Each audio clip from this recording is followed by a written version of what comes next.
Therapy Army! Let's be having you, Therapy Army. Let's be having you. I don't know what game that was, but honestly, glad we got the 3 points. Happy at that. I'm happy always when Manchester United win. But that 3 points is papering over huge cracks. I couldn't believe it. I couldn't believe how the game ended, people. I could not believe Manchester United are literally sitting back against 10 men. Relegation fodder, Nottingham Forest. Absolutely abysmal. I don't know what's going on there, people. I really don't know what's going on. But big up to everybody. Love and like. Smash a like on the video. Subscribe to the channel if you're not already subscribed. Big up Bumbaye. Ready when you are, bro. You just jump on anytime you want, lad. Anytime you want, Bumbaye. You make that cuppa. Honestly, yeah, I'm speechless. At times I was embarrassed. I'm not gonna lie. I'm not gonna come here and lie to you guys and say, oh, 3 points, what a comeback. No, I'm not gonna say that. I'm sorry. I didn't see the game that way. And in football, in everything, it's all about different opinions.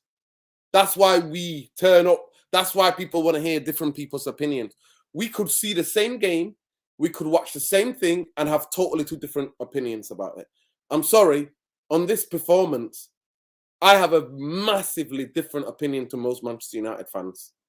I'm big up, a massive shout out to everybody that stayed behind at the end and sat in and protested. You can tell my voice is croaky because we were singing our hearts out.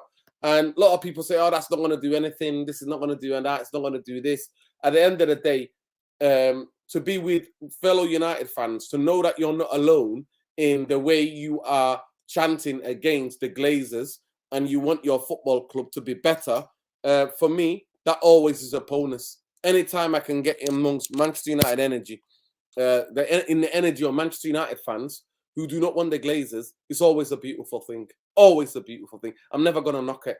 It was young, old, black, white. It was all Jade, women, men, all non-binary, queer people. Everybody was there saying Glazers out. I'm not going to lie to you. And by the way, happy Pride to everybody celebrating Pride, people.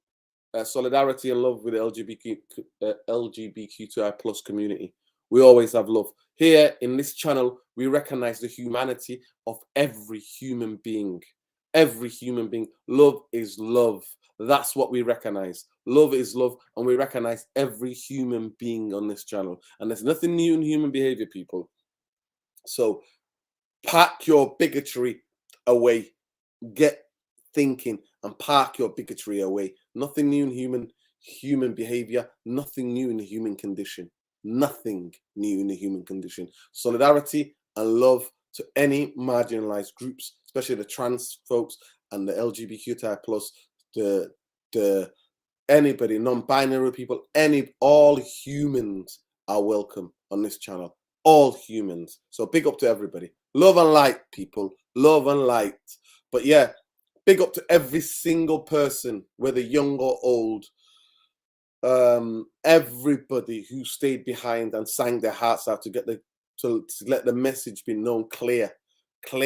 And those of you who want to see some of the footage, go on that guy Red Devil on Twitter and have a look. But big up to everybody. Big, massive love to 1958 for organizing a brilliant sit-in, and keep fighting the good fight. Big up to the 1958 to keeping the fans engaged in the fight against the Glazers, against the Vultures. But let's get into the game, people. Let's get into the game. Big up Natalie. Natalie said, do these players be partying night prior and come work with a hangover? They first have a performance. Their first performance have been atrocious, and this has been going on for a few years now. Honestly, I'm not going to lie to you. That's what it was. You know what it reminded me? It reminded me Ollie when Ollie had to go. Ollie when he's on his last day was a dead man walking. That's what it reminded me. Where players are just like, nah, you know what? This is it. And this incredible kind of like PR stuff by Eric Ten Hag, to say that, oh, we did brilliant fight back. We did amazing. We played great football. You know that emoji? You know that emoji? You know that one there? That's the emoji I have. I'm literally cringing for what Eric Ten Hag said. By the way, I'm not Eric Ten Hag out, but I will fucking criticize what I fucking see on that football pitch. And I'm sorry, some people, if swearing is not your thing, but I'm sorry. I will make the point again. I will criticize and I will see the shambles of a performance, what I saw in front of my eyes. And Eric Ten Hag should be embarrassed. One of the biggest things what I loved about him was straight up the hip, straight shooter, telling it as it is, unacceptable. And he's coming out, trying to put a positive spin on that. Yes, we've got the 3 points. We're grateful. Out of 9, somehow we managed to get 6 points. And I'm forever be grateful because of that. But that performance, the Wolves performance, the 70 minutes or so of Spurs are papering over huge cracks. And if you don't think so, then I respect your opinion, but you're not paying close attention. I would get you to go and play a close attention. Exactly like what Natalie said there. These players are playing like they're drunk. I'm not going to lie to you. These players are playing like they're drunk. I repeat for the people at the back. Manchester United players are walking on that pitch like they're drunk. The slow motion FC in full effect. To concede a goal like that from our corner, it is Oli against Besiktas, if I'm not mistaken. Was it Besiktas that we conceded against? It was a Turkish team, yeah. Was it Champions League or Europa League? I think it might have been the Champions League. We conceded a goal from our corner. And Rashford, today, Rashford sets up a goal and he gets the penalty. But that's all he did in the game. Everything else he did was dog shite. Everything else that he did was dog shite. He set up the goal, right? Then he switched the play. To be fair to him, he was involved in all 3 goals. I can say that. Apart from that, he did absolutely nothing. He was absolutely useless. But somebody will say, but that's all you have to do. He was there, 3 goal involvement, and that's all I want from Rashford. No, I need a performance. I want a consistency. I'm sorry to say I want some consistency. I want to see some patterns of play, some routines. Yes, that goal, Bruno, the best goal was Bruno's goal. Was Eriksen's goal because of that piece of absolute class by Eriksen. Yes, is he good enough for Manchester United? No, he's not. Only Manchester United will have a granddad like Eriksen, right, at that centre of midfield. The finish was superb. That finish was world class. But other than that, nothing else. So people go, why are you moaning? You're coming in here moaning. I'm letting you know, Manchester United, whether at home or away, are going to come up against a team who's going to give you zero mercy. And we're going to get shown up and embarrassed for what we are. That is papering over huge cracks. The slow motion play, the holding onto the ball so much because nobody's moving, nobody's giving an option. The types of football that we try to play. And then don't even get me started. In the last 10 minutes, 10, 12 minutes, last 15 minutes, Manchester United are holding on at home against 10 men, Nottingham Forest, relegation fodder. Let me just, I repeat, for the last 10, 15 minutes, Manchester United at home are sitting back and holding on against Nottingham Forest, 10 men, relegation fodder. That's what we are, people. So, yes, you can say, this was amazing, this was this, we came back, boom, I wish boom. I would have gone first on this show. Not having it. Not having it. Bumbaye, did you watch that game? I watched every minute of that game, pal. I tuned Bumbaye. in. Yeah, can you hear me? Therapy Army calling Bumbaye. Bumbaye, are you there? Yeah, can you hear me or what? Oh, God. Dino. Bumbaye, are you there? Big One up Alien. Alien, were you there? Please tell me what you saw. Please tell me what you saw.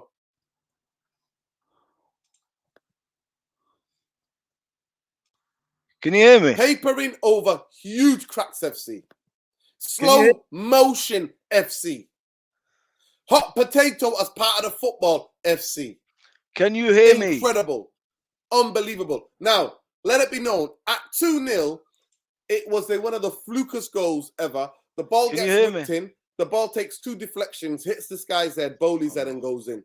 Now, that is something that you can't defend and you can't really blame people for, because everybody jumps up, they go for the ball bounces off players and then hits Bowley and he goes right in. The Can you hear first me? goal is an absolute disgrace. Absolute disgrace. Absolute disgrace. Dino, can you hear me? Unbelievable, that. The fuck? Can you hear me? Alien, were you there? Let me know, Alien, if you were there, if you saw that. Dino, can you hear me? It's unbelievable. It's absolutely unbelievable. We don't put dagger into teams and finish them off. We take leads and sit back. 1, 2, 3. You didn't Can know you hear me? any better. You were the ones with 10 men and Forrest had 11. 100%. Can you hear me? Dino. 100%. Dino. Yeah, midfield might have scored. Can you hear me? Midfield might have scored, but at the end of the day, that's not good enough. And Forrest, I'm telling you now, Forrest had if they could attack a bit more, if Nottingham Forest had some sort of composure today, if Forest had changed the tactics after they were 2-0 up, they would have got more goals. I guarantee you they would have got more goals. Instead, they sat back and defended for their lives. That's what they did. That's what they did. Bumbaye, are you there? Can you hear me? Bumbaye, are you there? Fucking hell is going on today with this piece of shit, man?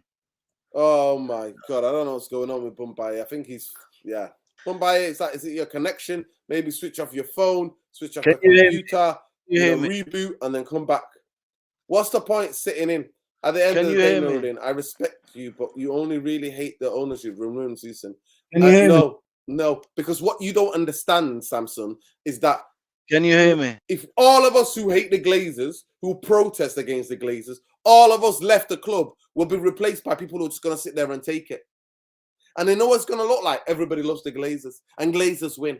Some of you do not understand that. I genuinely do not understand that. You do not understand that. 15,000, 20,000 United fans left and set up FC United. You know who they're replaced by? 15,000, 20,000 fans who just go there, watch the game, go home. Nothing. I'm sorry. I firmly disagree. You need to have fans who are letting it be known and fighting. Brother, I'm going to send you the link. Big up, bro. If you want to jump on, jump on.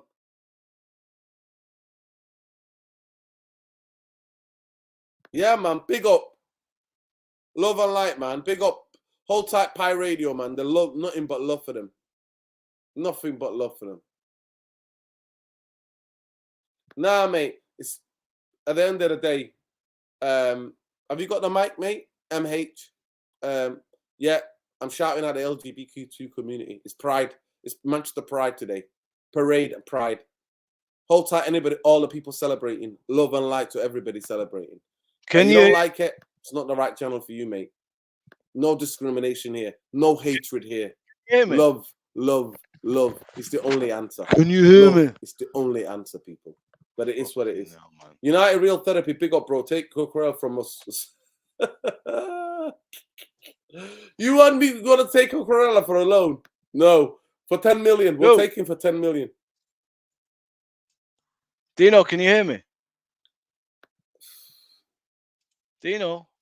I don't think you understand. I genuinely don't think you understand, you, Samson.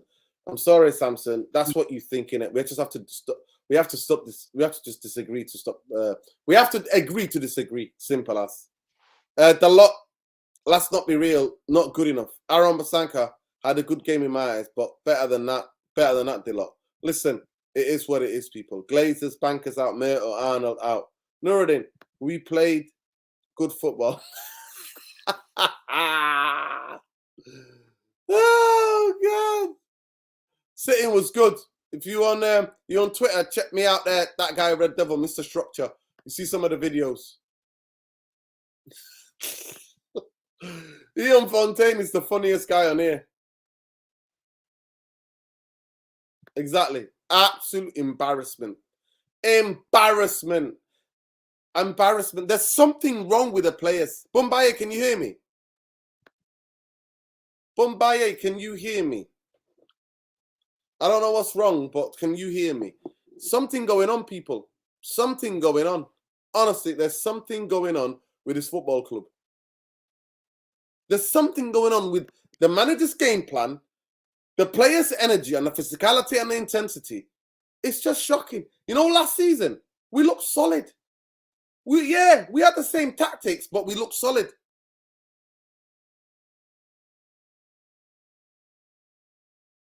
Maps, thank God there's a couple of you in the chat that can see it the same as me. Because if you speak to most of the United fans, they're like, what are you talking about? We won 3 points. Get in there. I said it, bro. I said it. Chowdhury, brother, I said it. Players look burnt out. Big up everybody I saw today, by the way, who watches this channel. Big up to all the people. Big up to Yusuf from Nottingham, who's a diehard Manchester United Stretford ender. And big up to him and big up to everybody else that I saw today who watched the channel. Big up, love and light, people. That's what I'm saying to you. I found it embarrassing watching that. Last season, other than the 6 at Anfield, sorry, 6 at the Etihad, 7 at Anfield, we actually Bro, can you hear me? All right, defensively. Hey. What I saw today was just shocking. But we're gonna get into it. Man, like, never gonna give you up, never gonna let you down. Never gonna die. I can't hear you. I can't hear you. Is it me or you? Can you hear me now? No. I don't know what's going on with my sound. Listen, I'm gonna jump out and jump back in. Maybe it's me. Maybe it's got something to do with me. Hello. Let me just check 1 second. Let me just check the audio. Could it be me? Settings. Audio. No. Same thing. Audio.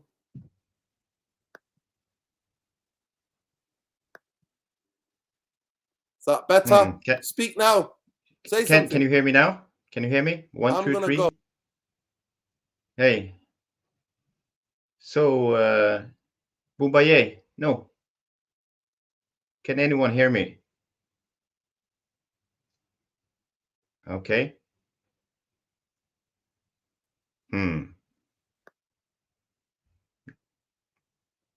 Big up Alien Tenno. Big up MUFC 14.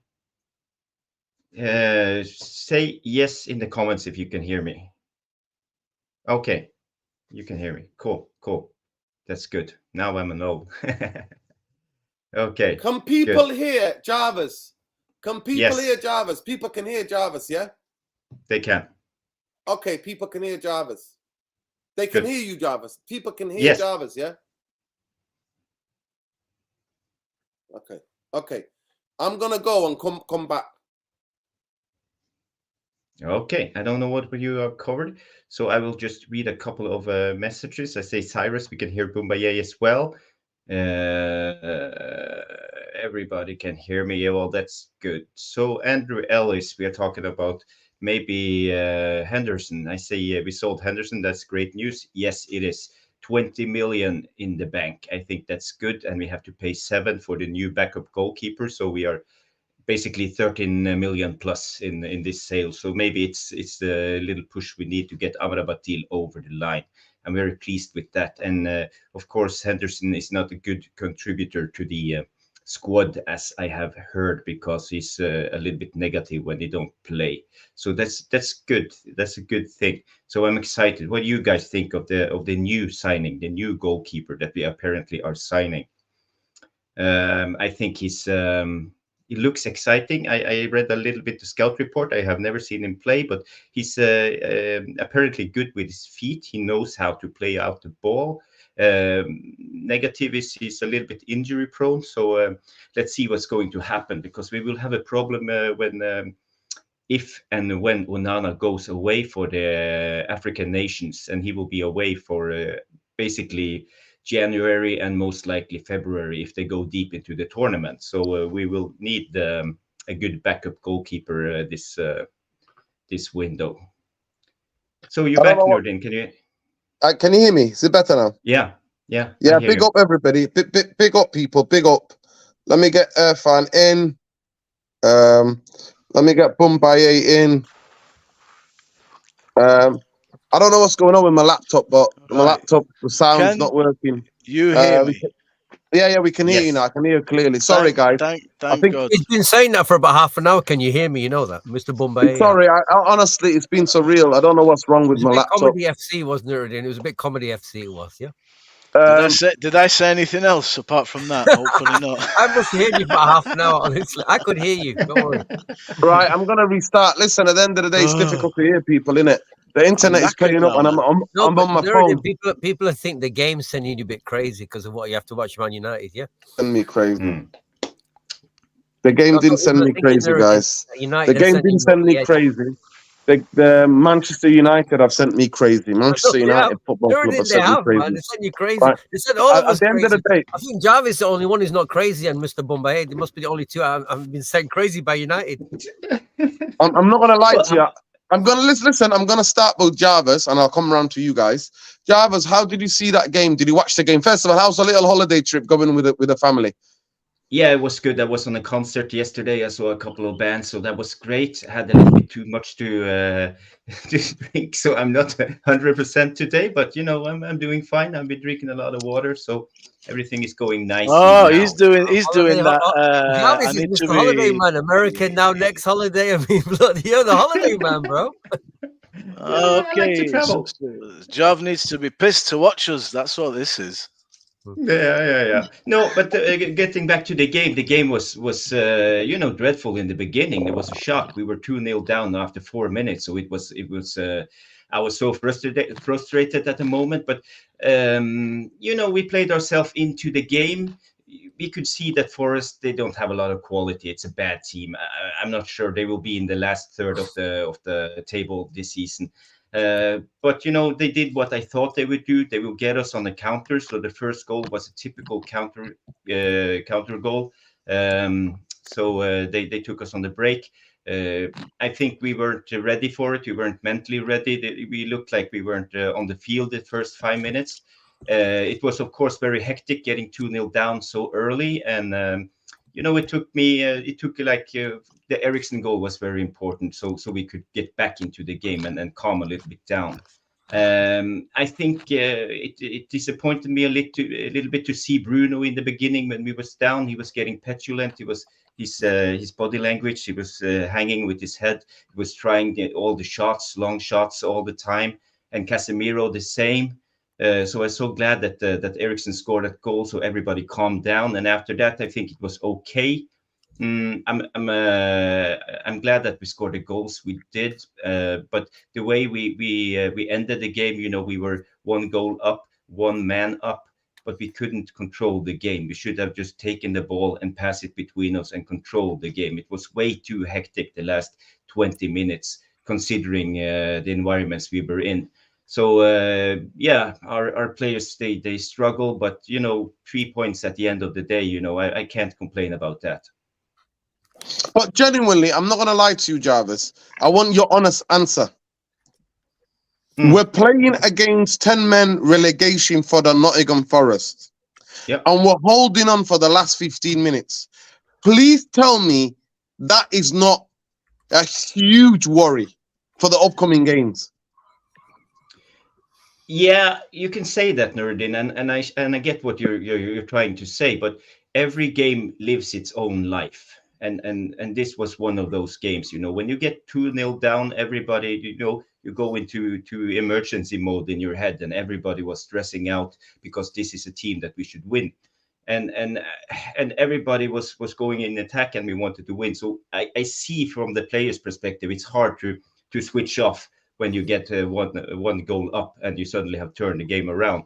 and then to like calm down and control the game, because it comes to experience too. You know, we got to remember a lot of these players don't have the greatest mentality when it comes to the games, because every time when we struggle a little bit, their heads fall. So it's a learning process for me, and this game, yeah, it lives its own life. So I hope they will learn from this, and we will see improvements in the coming games of the season. But what I really liked was how Ericsson came in and connected the midfield, because we had three great players today: Casemiro, Ericsson, and Bruno, and that was the midfield. It was a different midfield because Erik ten Hag, he turned the pivot from two number eights and one DM, from two DMs and one attacker in the midfield. Ericsson was good. He supported Bruno, so Bruno could do his thing, be creative, and he supported Casemiro, so he could do his thing and stop the attacks. So I'm very happy with Ericsson. And he didn't gas out after 60 minutes. He ran like a hero for 110 minutes. So I would say Ericsson for me was actually the man of the match in a way, because he made such a difference for the team. Yeah. Any comments to that, guys? Listen, let me get somebody's super chat. Big up Mufc TV says we can hear you, Bombay, but not Nuri. So nobody could hear me at all when I was live.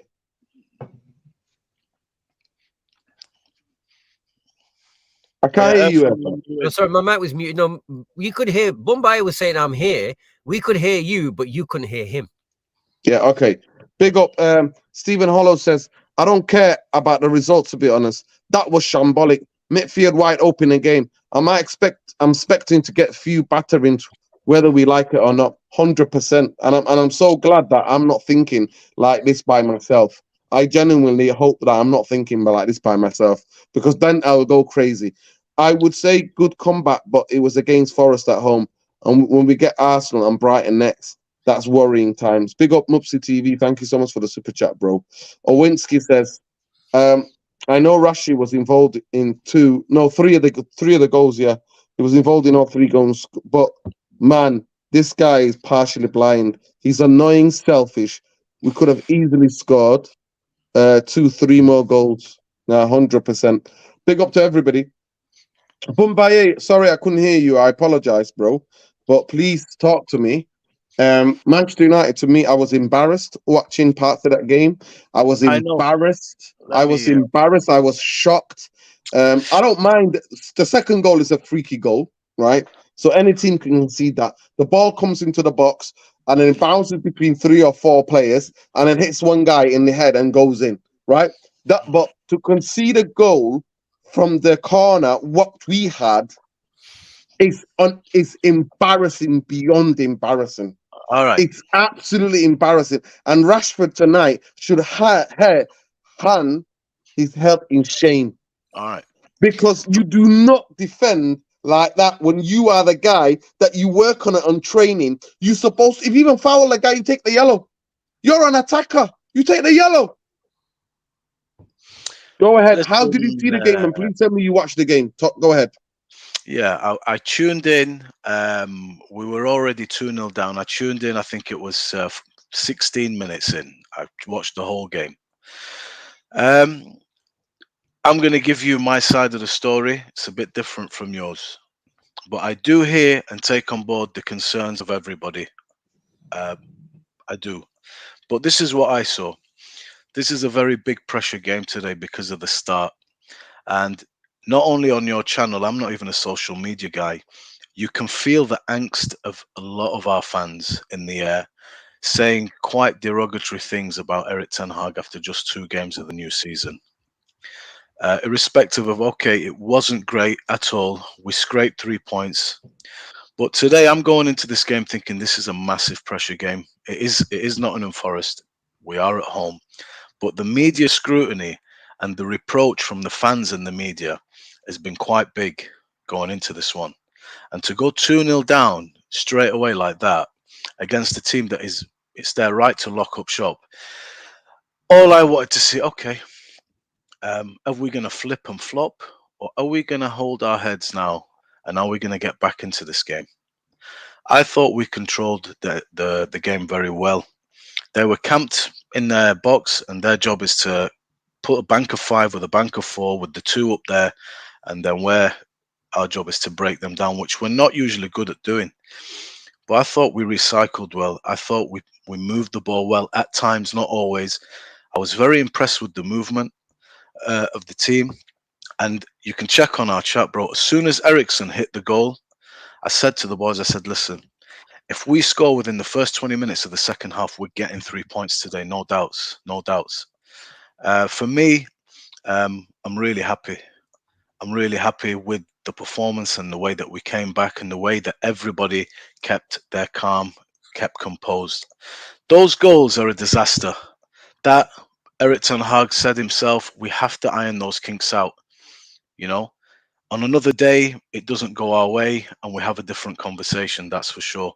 But today, man, we've turned it around in front of our crowd that's discontented, bro. And we've got a really good 3 points there. For me, I thought everybody played their part today in that. I was very impressed with Wan-Bissaka today. I thought Varane had a good game until he went off. I thought Dalot was okay, had opportunities to do a bit better. Ericsson was good. I thought Casemiro was very good today. I really liked his performance. I think personally, man, Anthony today, I like his performance. He took care of the ball. He tried to go on the outside. He didn't come inside all the time, and it was good to see from him.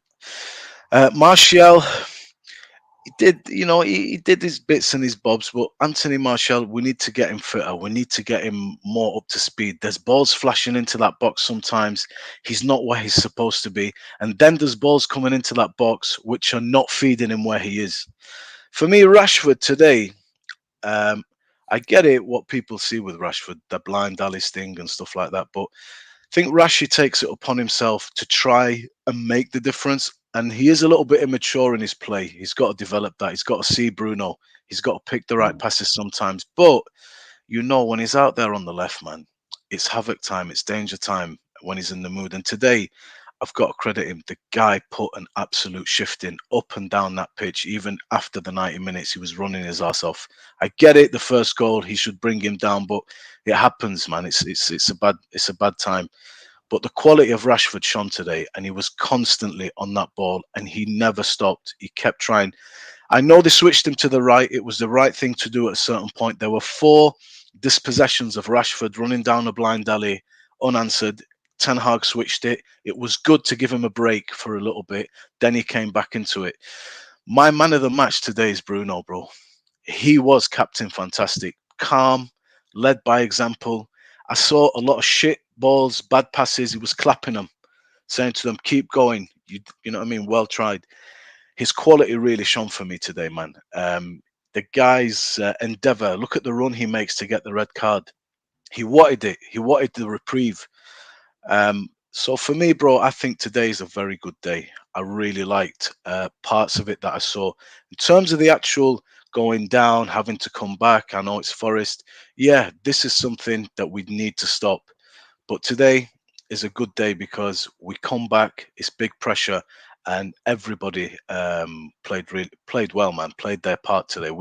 Bro, there was times in that game where, do you know what? We're recycling the ball. The movement was very good. It's not easy to play when there's no space between the lines and they are shut up shop completely with Awani and Johnson just waiting to burst forward.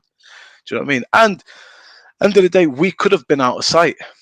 We could have been out of sight in that game. We made chances, but we're still missing them. Hoyland comes in there, or a fit Martial who can go 90 minutes or 102 minutes. Again, that will help us a little bit more. But a good recovery, a great comeback, a well-worthy 3 points. And do you know what? Ten Hag thought, okay, we're in the lead here. We were under some pressure, but we cleared our lines, man. We did clear our lines. And I think Jarvis is right. Every game on its own merits. Every game on its own merits because, yeah, okay, you can say we go down against Arsenal. I get it. I understand that, but that will be a different game. If we go to Arsenal, get thrashed, a bad performance, we'll have that discussion here. It's possible. But for me, bro, I think today is I'm not going to eat their dinner for it. I'm going to say, well done, boys. Big up the manager. And let's move on to the next one. Today, look at Brighton. Got battered by West Ham. 3-1, I think it ended. I think so. I'm not sure. Arsenal draw 2-2. Games they should be winning. Arsenal at home. Do you know what I mean? So this season, the beginning, there's a bit of this and a bit of that, and we've been involved in it. But today, hopefully, we use that comeback. It's good for the team. It's good confidence, and it's a good springboard to go into that Arsenal game. If we lose here today, this podcast is going berserk in the comments. We're having a totally different conversation, and the media's having a field day. That has all been sidelined, so it's all right, man. Honestly, it's a decent day for me. I totally disagree. I think you are just being positive because that's how you see football, to be fair, and Manchester United. I totally disagree with a lot of things you said. I thought our passing was shocking. I saw the way we tried to play. I think there were maybe 3 or 4 occasions where we speeded up the play. 2 was when the goals came. The Eriksen, which was a world-class finish. I give him that. That was a world-class finish.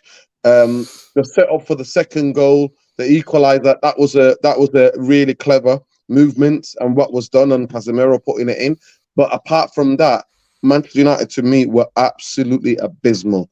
Absolutely abysmal. And me and you could never see 2 games so further apart, because Nottingham Forest, if they had a bit thing about them, they would be in there. They would have smelt blood. Any other team smells blood and does what he does to Manchester and gets a 3rd and a 4th, and then it's game over. Big up Claire, the queen of the chat. Big up to you, love and light. But yeah, it's absolutely shocking in every way. But I'll come to you, Irfan. Irfan, talk to me. How did you see that game? I was at the stadium, by the way. I was in the stadium, and I'm not lying to you. Somebody would have thought something really bad happened to me, because I was just in shock from the first goal. I was in total shock. I was in shock. And then the way we tried to come back after that was just the most basic things, physicality, intensity. None of those things were there. None of those big things were really there. We looked abysmal. I'm not going to lie to you guys. We looked abysmal. Manchester United were abysmal. But Irfan, let me know how you saw it, because for me, I think I watched a totally different game to Bombay. Like I said, I'm happy we got the 3 points, 3 games, 6 points. I'm happy. But apart from that, I know now this team is waiting for a team that's physically fit and playing together like a team, that's connecting like a team. And if we get conceded, we're going to get battered. Mark my words. But go ahead, Irfan. Well, I'm with you, Nuruddin. I know Bombay was being positive, and you can be positive and see the way the game Mr. Bombay saw it, but I didn't. The way, again, to me, because the way we got battered by Wolves, and also when we won, but we got battered, and the way Spurs dismantled us so easy in the second half, I just think that managers now think, hang on, don't worry about this team. We can just batter them in midfield. Like then again, they run through our midfield. I mean, the midfield is really looking very, very shaky to me at the moment. It doesn't have the strength and the athleticism to cope at the moment. I just don't think it has.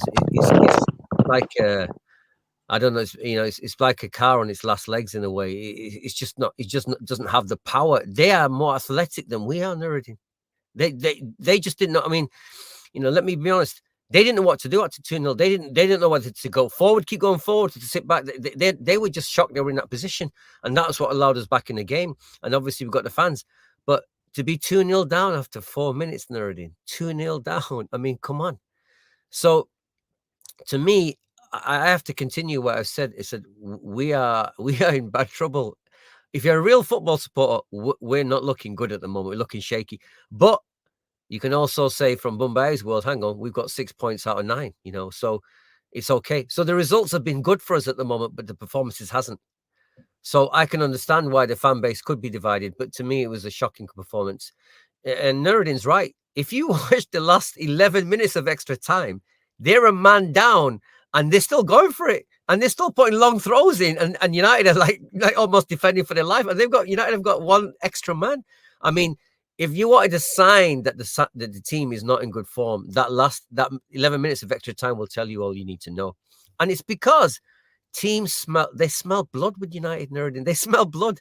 The crappiest teams at the bottom think, no, it's United. Look at they're watching them. They watch the Wolves performance. They're watching them thinking, this United team is weak at the moment. Is very, very weak. Let's go for the kill. And like I said, they smell blood. The second half is what saved us. And at the end of the day, you're right about Nuruddin, about Rashford. He doesn't have football intelligence. I hate to say it, but he doesn't have it because he keeps doing the same thing over and over again. I thought Anthony had a better game than normal, but it's still not good enough for me. Still nowhere near as good enough for me, but it was better than what he's done in the last couple of games. Bruno was much better than the last game. I think he had a much better game. And essentially, I'm glad that Eriksen came back in. I'm glad he came back in to sort of make the midfield look half presentable, but not the best. And like I said, we have got no game management. We've got no passages of play where you can see what we're doing.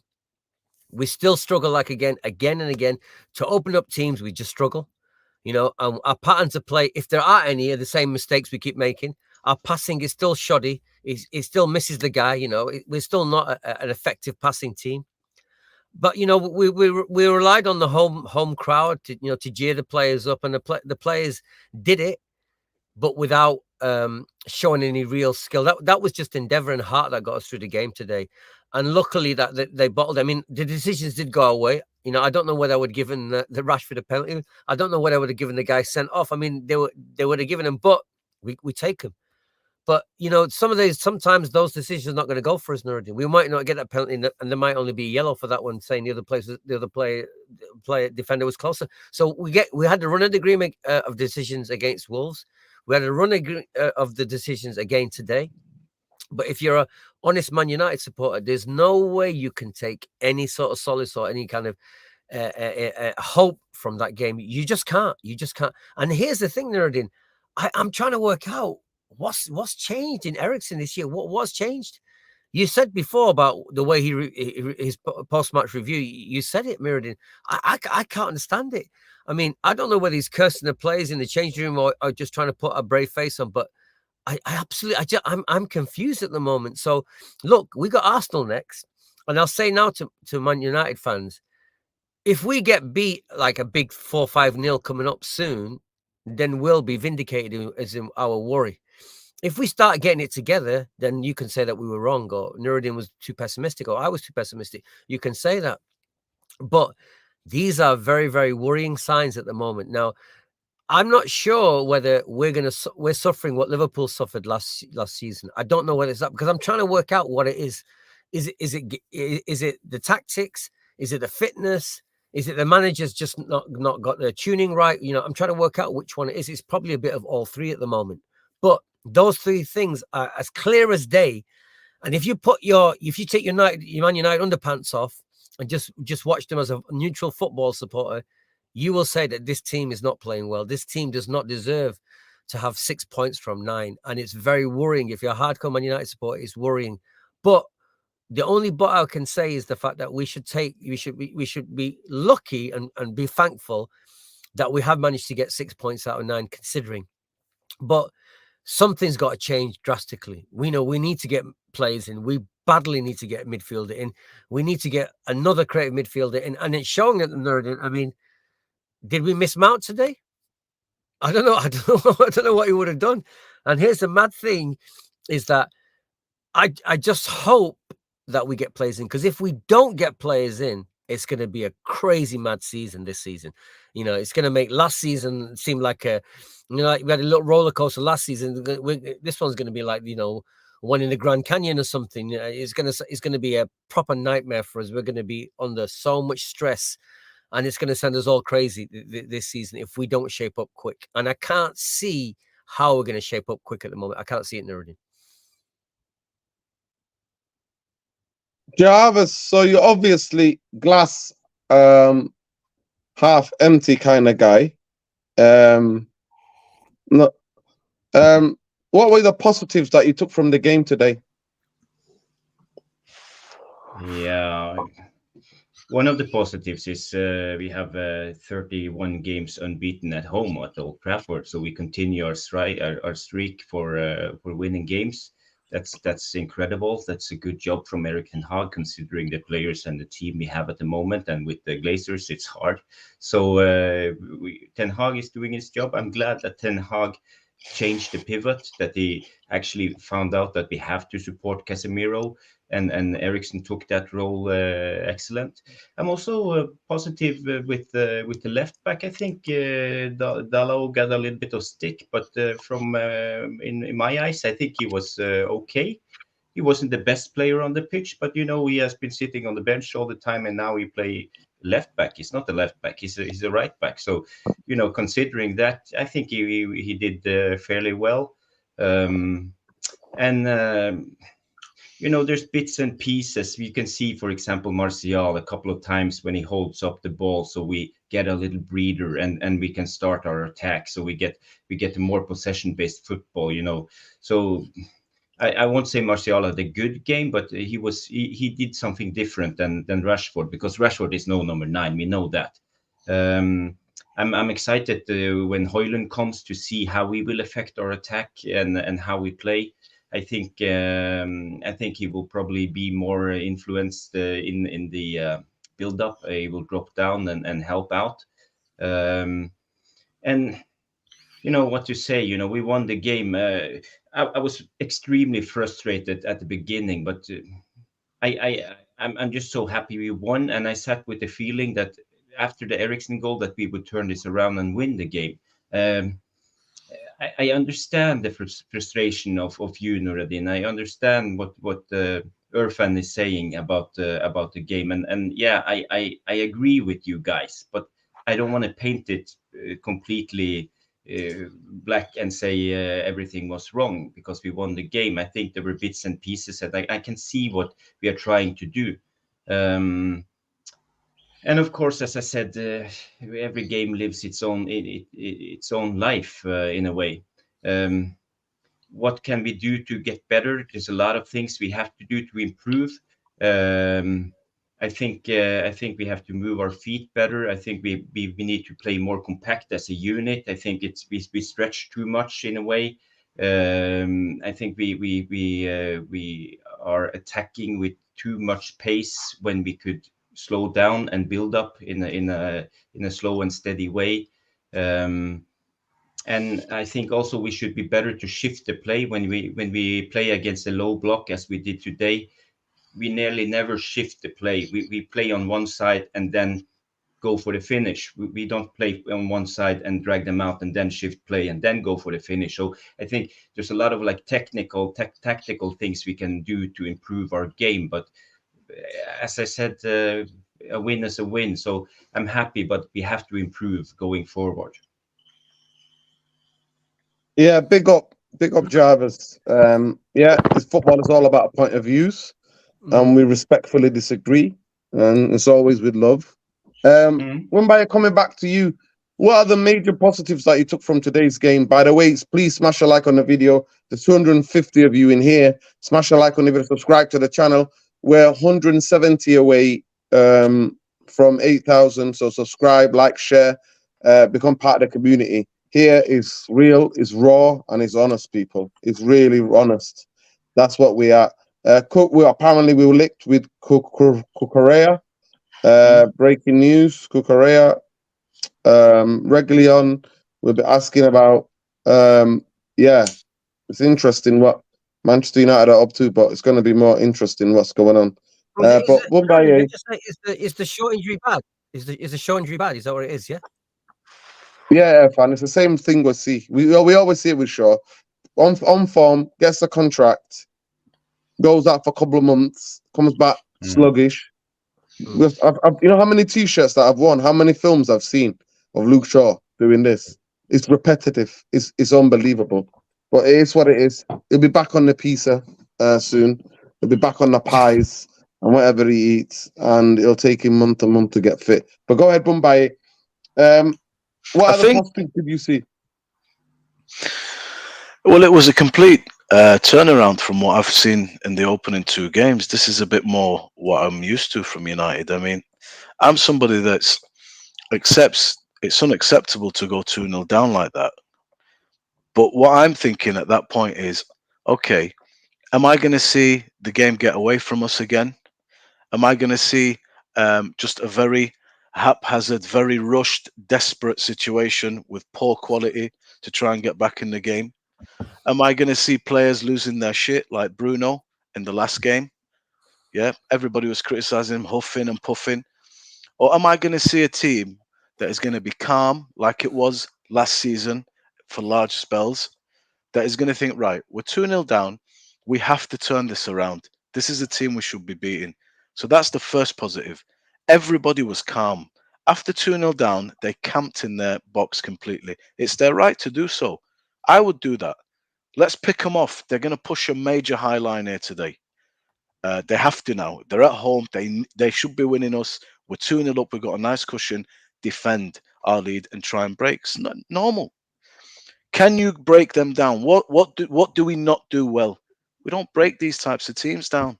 Not only under Ten Hag, we've struggled with that. Under every manager, when it's a low block, we can't penetrate. But today, I seen Leacher as the last man, just picking his passes. I thought the movement off the ball of the team was very good. There was a lot of good movement dragging men out. I don't know if you guys noticed that. There was some very good What interplay. half? Are we talking about the first half or the second half? First half to after the goals and the second half. It's not easy The to first get through. half, the Yeah. first half, they got booed as they went over half time because too many people were statues. I was in the Because, Stretford end, and bro, everybody's like, they're like statues. So I'm telling you know what? This is what it is. This is why football is so fantastic. Watch the same thing come with totally two different conclusions. But go ahead. yeah. So, bro, the movement for me was non-stop today. What I liked about today, the energy was there. The shifts that the boys put in, especially Rashford and Anthony with the running back, for me was very impressive. They put a proper shift in. They were knackered after that game. And you know what? We kept plugging away and we had our chances. And there was some good quality there. And again, we're doing this, with a false nine, an unfit striker. So today, man, these are the positives for me. And this game, I know people are just saying, yeah, it's just Nottingham Forest. Okay, I get that. But you can't deny the reproach from the media, all these pundits, all our fans. Look at the show. Go back and watch the Tottenham show we did. How many people in the comments were saying, get Ten Hag out. You don't know what he's doing. Bruno's a disgrace. Look at it today. Bruno today, what a performance. Watch him. You were there at the game. There was some wayward passes happening. He wasn't quite getting it his way. He led us. He dragged us today. He was hungry for it. That's what I want to see, man. A game is not played in moments. It's played over 90 minutes. And that's what I'm assessing here. The 90 minutes of the game after we go 2-0 down. I concede that there are issues that we need to figure out. But this is a big pressure game today because of what's gone before it. And if people don't appreciate the turnaround that we've done there and the difference in individual and collective performance and the energy levels and the effort and the movement off the ball, then, you know what I mean? You're not watching the game properly, closely. You're just thinking, oh, it's just Nottingham Forest and we shouldn't be going 2-0 down. Yeah, okay, we did go 2-0 down. That's life. What are you going to do now that we've gone 2-0 down? What more do you want, man? As a well-deserved, well-earned 3 points. End of story. I don't know how that is a story that has no reason for credit. I just don't get that. I don't see it. You know, it sounds like Yeah. we didn't turn it around. It sounds like we lost the game. It sounds like everything's doom and gloom. That's the best performance of the season so far, by You quite know, a distance. Boombaye, I see that you have some similar points of view as I have on this game, like a little bit positive spin. But what was the negatives you saw from the game, and what can be improved to be better? I think Jarvis going 2 goals down like that is a shock to the system. The whole stadium Mm, must have been shocked. You know, the deficiencies here, the negatives in the game, bad decision making. Bad decision making is still a problem mm, for us. before we create chances, there are openings that are a prelude to creating a chance. We break down in that moment. So we have opportunities that can become a good chance, but we don't get to see the chance because we squander it. Rashford is guilty of that. Bruno was guilty of that. Eriksen was a little bit guilty of that. Wan-Bissaka was guilty of that. Anthony was guilty of that. A lot of the players today are guilty of that. If you watch the games in moments, yeah, the wrong passes. You get that right, we will be better. I think, other than that, man, it's the negatives, Jav. We're going to have to wait and see. Can we get a similar type of energy level against Arsenal? Can we get the same type of commitment? Are we going to get the same type of temperament? I don't want us to be struggling in a game. It gets away from us, and then our heads go. So this is a good day for a lot of things, but am I going to see them next week? Because what's the key word that we've been talking about all last year? Consistency. Consistency. If we can get consistent, look, Erik ten Hag should be saying to them, uphill struggle today, boys. Start the game like you finished it. Start fast, man. Come out and do our jobs quickly. Show them that you're up for it. Set the tone, set the tempo. We're starting games a bit slowly, man. Again, today, we got caught cold. Can't start these games like that because it is true. You know, another team, a much better side today. Maybe we don't get that turnaround. So that's a negative. And the quality in good moments, that's a negative. I think what you say as well, shift the opposition, switch that ball, man. It tends to be hogged on the right or the left, and we play amongst ourselves trying to work a crossing. Another major negative for me today, that is also positive. I thought some of the set pieces were really creative and really good. Dalot gets that ball, he's got a good chance on there. But a lot of the crosses were shit. That's one criticism of Bruno, not beating the first man. We've got to be better in set pieces. We've got to be better in set pieces. We do. We you know, our record is not good. So I'm not saying today is right. We're there, boys. I'm not saying that. But my perception of the situation we were in before the game, during the game, and how we've managed to turn it around is a very big positive for me. But there is a lot of room for improvement because we are going to come against stern tests. The next one and the one after that, and even the one after that, Arsenal, Brighton, Brentford, we've got to go with that same energy, boys. Got to go with that same temperament, and we have to sharpen up. We have to sharpen up because we create chances. You know, there's a lot more chances to be had, but you're not turning these openings into chances because the quality, the decision making has to be better. This is one of the criticisms of Rashford, for example. I mean, I love Rashford, but I do understand when people talk about intelligence. Is he seeing the pass and just being selfish and just going for it? Is he not seeing the pass? Either way, at 25 years old, he's been out for what, 8 years now? You got to get that right, brother. Wan-Bissaka as well. Got to fire that ball in early. Look for Martial. Don't just whip a ball in along the floor and hope for the best. He's getting there. He had a very good game. Anthony as well. Better end product, bro. You had good chances to get good balls in. Better end product. So these are the things, like you say, it's not a massive changes wholesale, but these little bits here and there will make a huge difference to the overall game. Can you hear me? Yeah. Can you guys hear me? Yeah. Yes. I'm just going to go to Alien Tenno for a minute and I'll come to you, DJ Tenno. Alien Tenno, how did you see that game today? Were you there, first of all? I was there, yeah, mate. Yeah. You know what I've done after the second goal went in? For the first time ever at Old Trafford, went and bought 3 bottles of Carling. You're that guy. Drunk him, went in the box and screamed like a bitch because I couldn't believe what I seen. And one of the attendants come in and said, "You actually okay?" I'm being serious. I lost my shit. I thought, you fucking bag of shit. You bag of shit. A 2-bit football team has fucking bummed you. You know what I mean?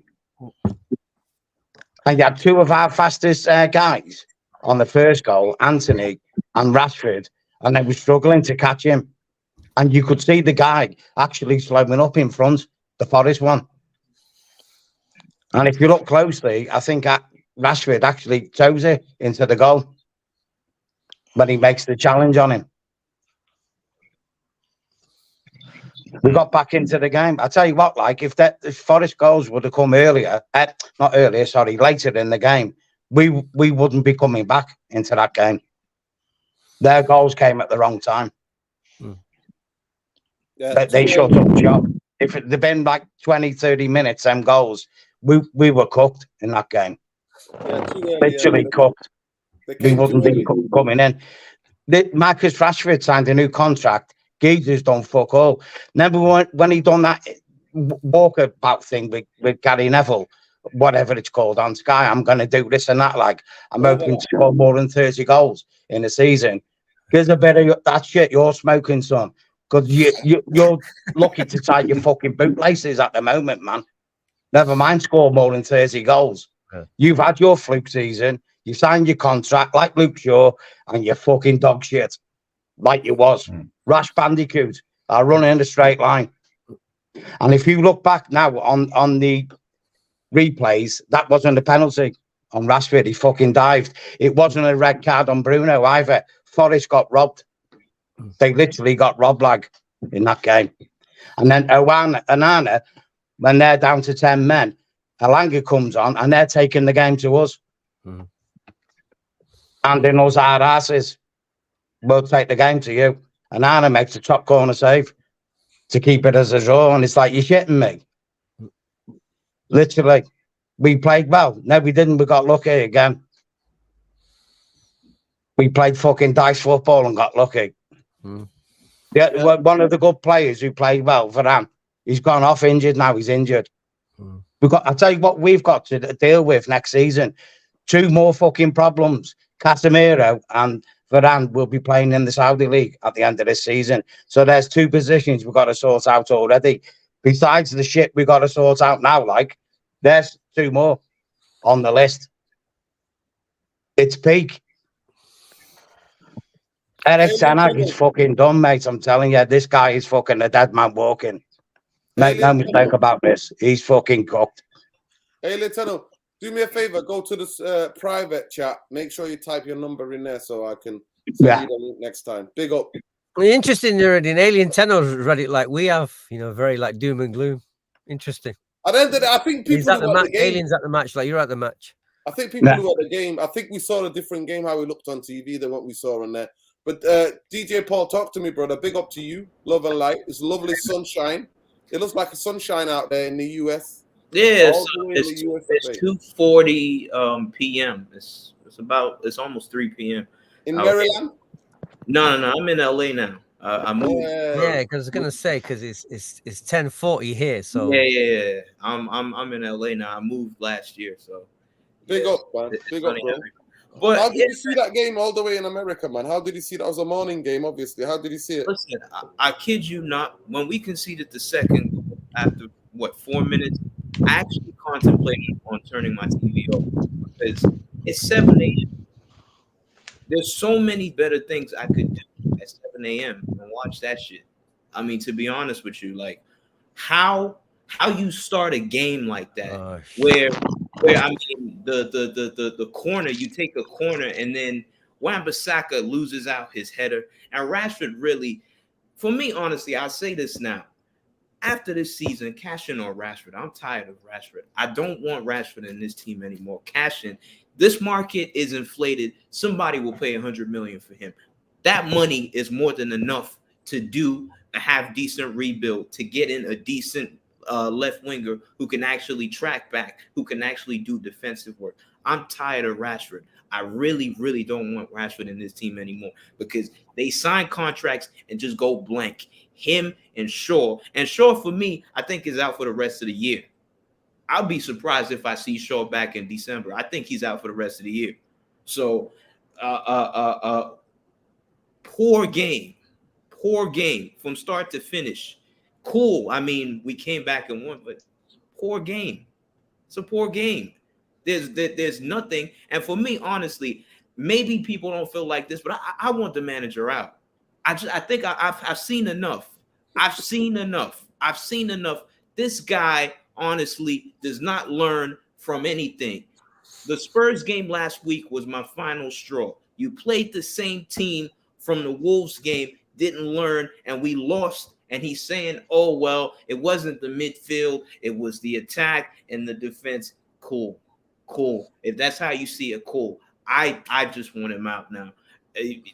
There's nothing. And people may call me reactionary, but that is incredibly reactionary. That's cool. Listen, Jose got 2 years.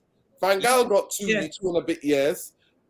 Ollie got 2 and a bit years. To me, Ten Hag is going to get 2.5 years from me. That's because I know. Listen, I'll let you finish in a minute. Because I know the problems of United. He signed 2 outfield players this season. 2. Yeah. And one of them is injured, and the other one's got injured now.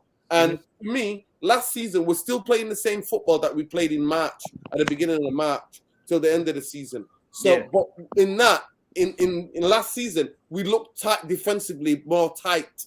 Now, we look wide open, and we will look horrendous in terms of physicality, the fitness, the aggression, the intensity. The players are off it. So the players are not understanding his methods and his tactics. They're not understanding whatsoever.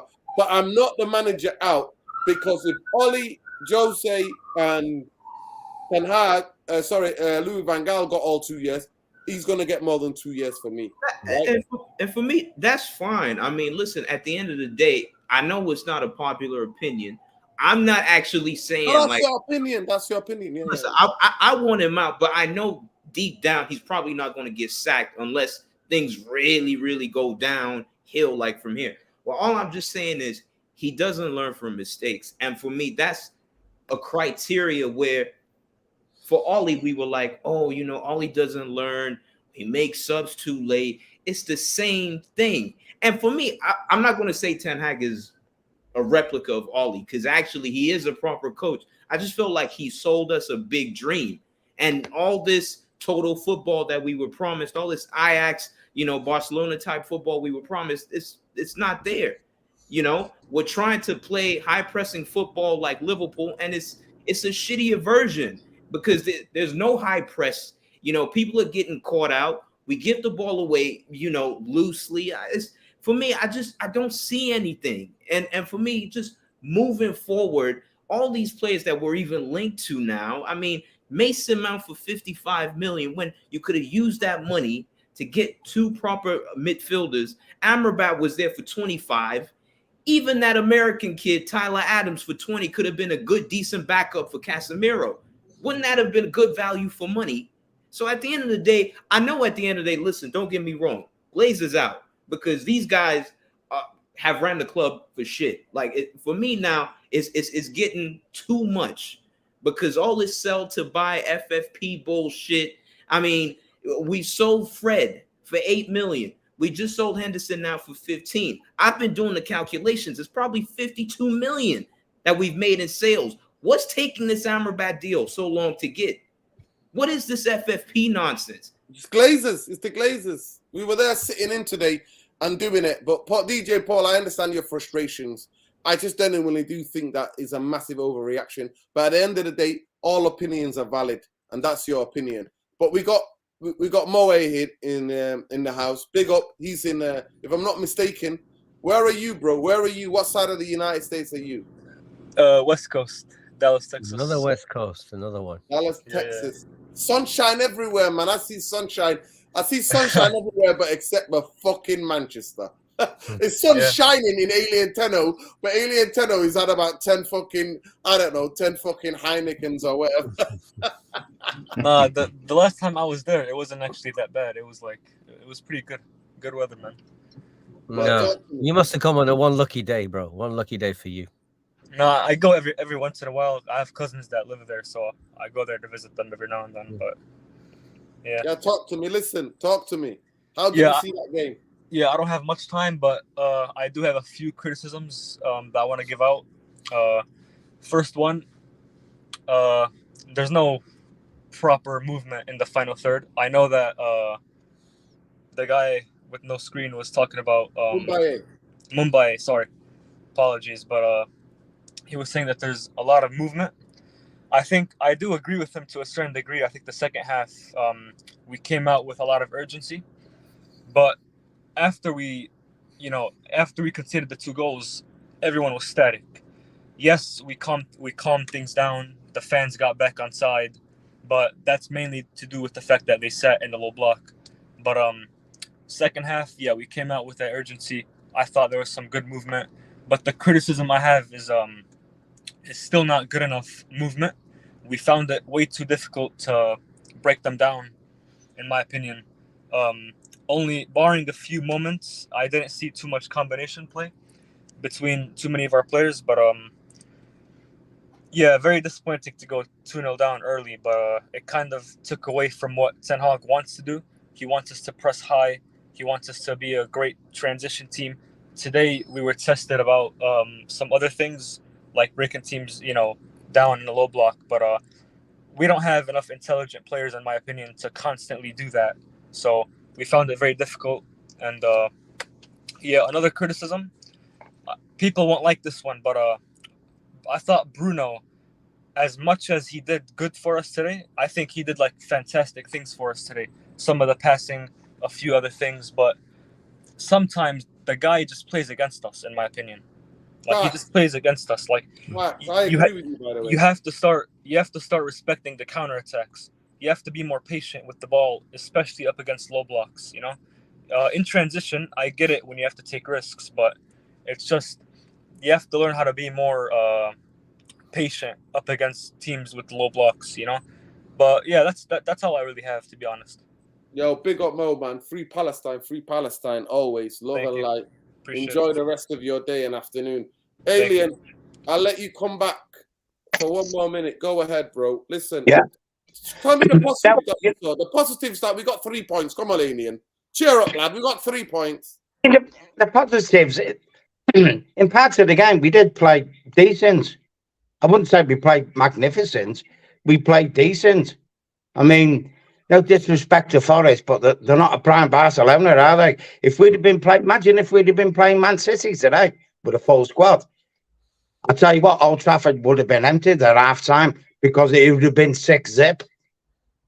Seriously, it would have. It would have been pants down, spanked, fuck off, you're done. You know what I'm saying? And I tell you what, Noradin, right, look, think about this. All of a sudden, Eric Ten Hag seems to have lost the dressing room. I'll tell you what the problem is right there now. He's called Harry Maguire. He's got his little buddies in that team, and they are fucking putting the knife into Eric Ten Hag. I'm telling you. And he needs to say to the Glazers, at all costs, get this bitch out of the club before the window closes. Just get rid. Pay him off or sell him. Whatever, but get him out. Done. That's it. Because he is going to string Eric Ten Hag out. Maguire. You imagine this now. I think Varane's injured. I tell you what. I tell you the one player I give a big shout up today, Victor Lindelof. The geezer came on and was immense. Seriously, he was. As soon as he come on, he made a diagonal interception, and people think Lindelof is slow. He all that and saved the goal going in. He did. He literally did. So now, actually, I think they're our best centre pairings, Martinez and Lindelof for me. I really do. I think they complement each other. Varane's cooked.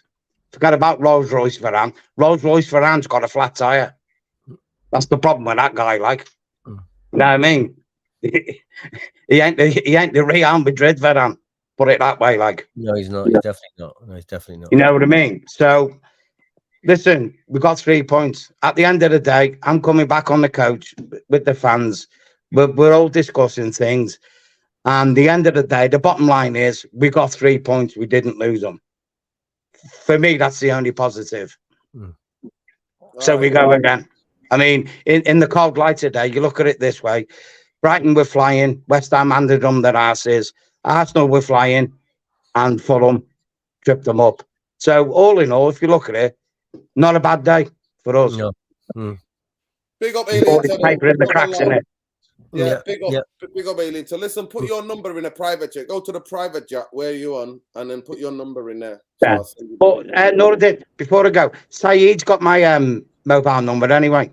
Okay, cool. So, Big up then, Aileen. So love and light. Look after yourself. Ta-ra now, lads. Right, take care, bro. Listen, this here is a very interesting, very, very interesting comment. First 2 years under Fergie, it's watch. United were terrible. Yeah, I think we finished 11th and then 13th. But no, it was a different game then. It was a different era. You don't. No, listen, guys. It might have been different, but it's still fucking Manchester United. And when I repeat this for everybody, there's only been 3 managers in our whole history of Manchester United over 100-something years that have won the league. Right? To me, to build a team, you need at least 3 to 4 years to build a team. After 3-4 years, if you're not challenged for a league title, you deserve to get sacked. Arsenal, this season, they don't challenge for the league and take Man City to the last week, to the last day. Then Arteta needs to go. It's simple. Right? To me, he's been there for how many years? How many years he's been there for now, Arteta? 4 years. It'll be 4 years this season at the end of the season. Right? So at the end of the day, to me, Eric Ten Hag, every manager has got their one arm tied behind their back. We signed 2 outfield players, and Manchester United need midfielders. And if you don't sign any midfielders and a centre half, or we don't sign another striker, it's absolutely shocking for me. Right? This FFP thing's the biggest BS bullshit. And when you say, brother, oh, Glazers are not on the pitch, wake up and smell the coffee. The ownerships, fish always rots from the head. The ownership down to the football ownership hires and employs structure. There's zero structure that works at Manchester United. At the end of the day, it's simple. I'm not here to sugarcoat anything. If you don't think the owners are the problem and what you see on the pitch doesn't go back into the owners, from what I'm hearing on the ground, people, this is what I'm hearing, and I'm going to tell you dead light, and maybe, hopefully, I don't get people in trouble, but the club is an absolute shambles.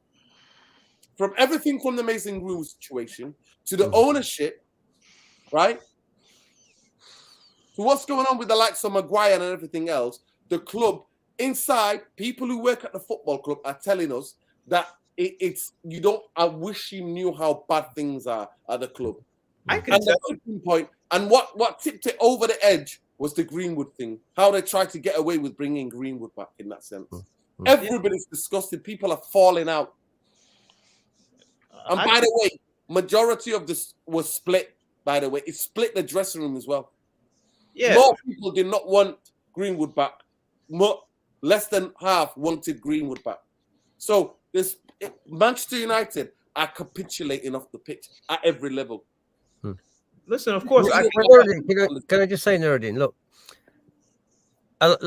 we got Alien Tenno, we've got the brother from LA as well. We got disgruntled fans because they're seeing. Let's be honest. When the season started, and Jarvis agreed with me here, we thought because of the way we played last season, we might get a bit better this season, right? That isn't always the case, especially in the early stages of a new manager. So, but let's face it, all of us were hoping we'd be more stable. We'd have more of a style of play. Ten Hag had been with the players longer. We wanted to see improvement, and we haven't seen any so far. And we've seen major losses in form. We see a lot of crazy shit behind the scenes. My view on the Greenwood one was like, it don't matter what they listen. We can expect high level incompetence because we got the most crazy ownership and jokers working for them. We got the biggest jokers you could think of. The fact that these idiots think they could bring him even back shows me how stupid they really are. Absolutely stupid as anything, right? And forget what people say. That was never going to happen. That was, no matter what you could, no greatest spin in the world was ever going to change the fact he had to go. The facts, just forget about that. I don't know why even fans even thought about that. The guilty, but it's all bullshit. Whatever happened, whatever it was, he could never come back to the club. And the question is this the backroom kind of shit going on with the poison of the Glazers, with the Maguire wanting more money, with the sort of infighting in the club, with giving Rashford 350 grand contracts? everyone's on contracts of wages they should not be on. Every one of them should not be on the wages they're on. But that's because of the poison of the owners.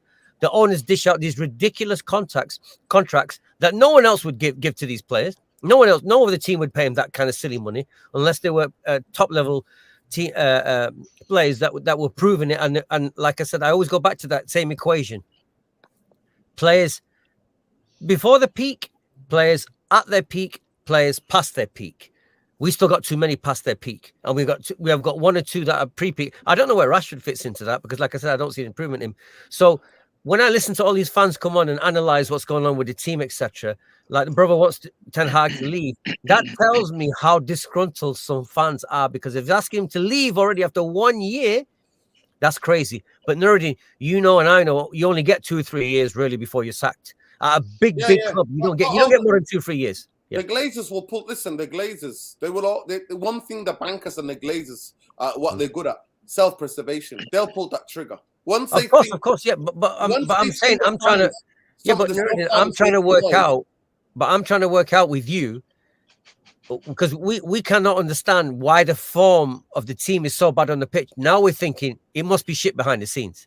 You know, we're thinking shit behind the scenes, and then to me, they're not physical. The physicality and the fitness and intensity is not there. It's not there. But Evan, I'm going to quickly stay with you. On the current form that we're in, where are Man United finishing quickly? Don't think about it too hard. I say 6th, 7th, 8th. Okay.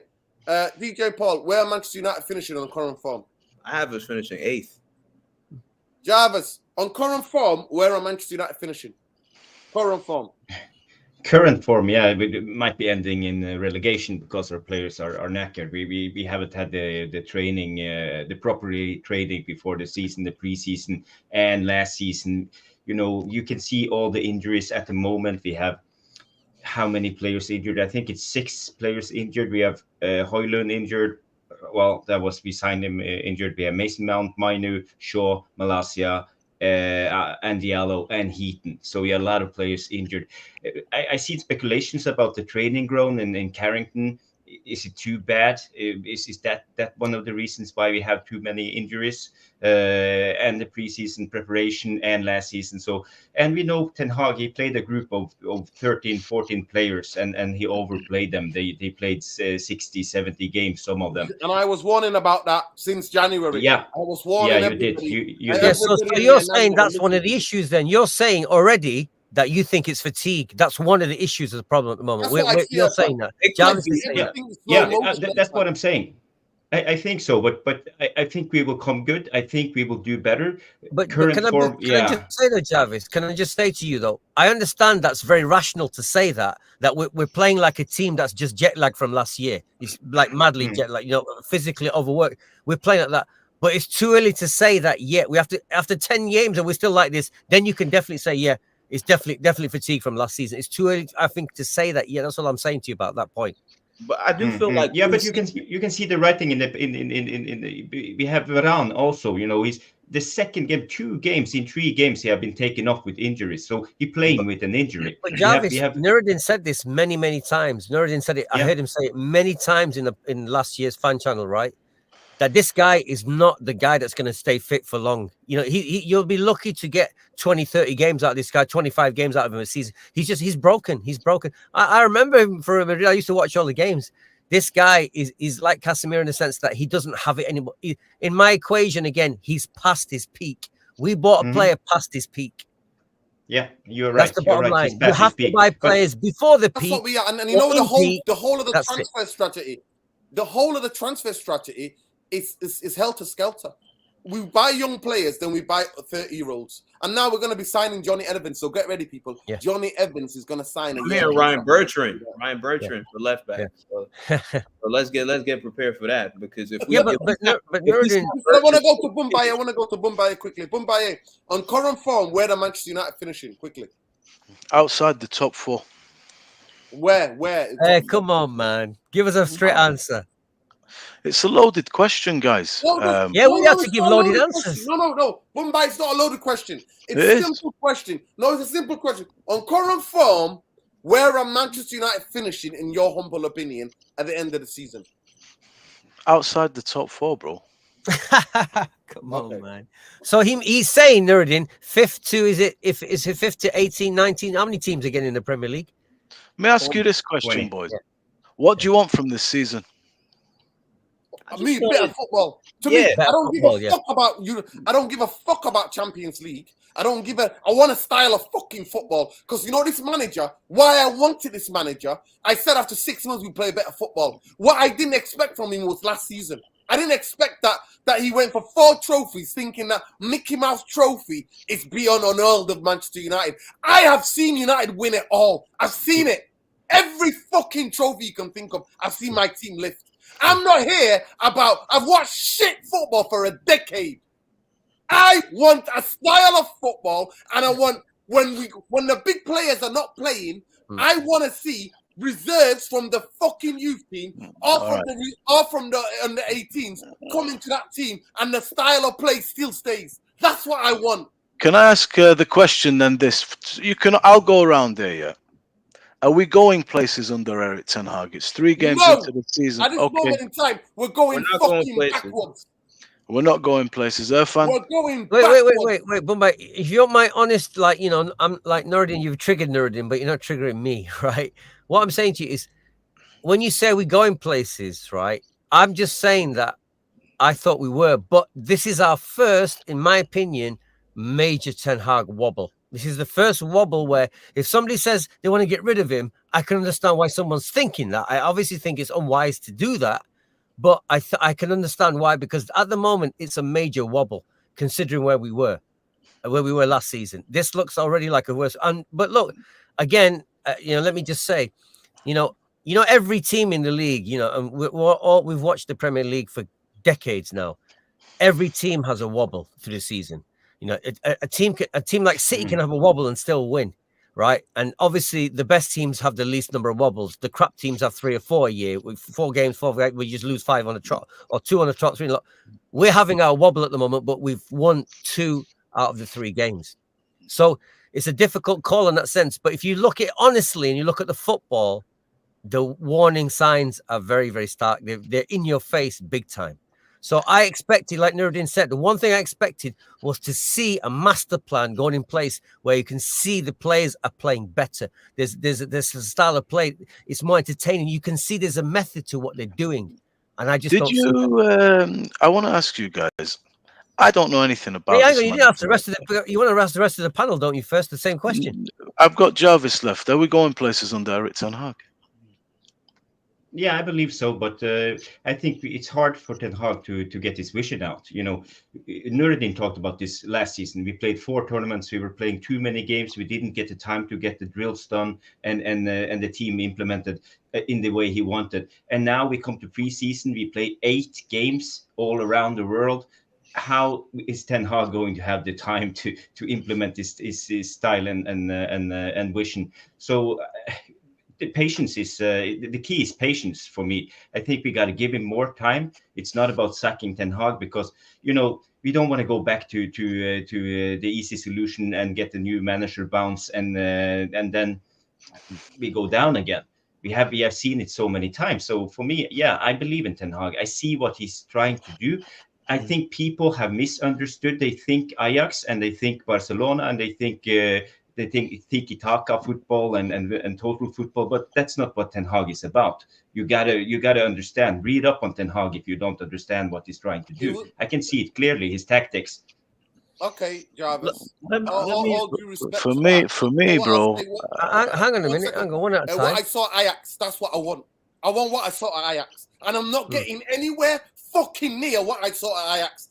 In the last season, I got it in every 12, 15 games, I got it maybe 1 game for half an hour or 1/2 of game. That's what I got. That's what I've got. So what I've got, the dream that I was sold at Ajax, the only thing that I got last season was every 15 games or 12 games or 10 games, I saw it for half an hour there, 1/2 there, and didn't see it other than the Spurs game at Old Trafford.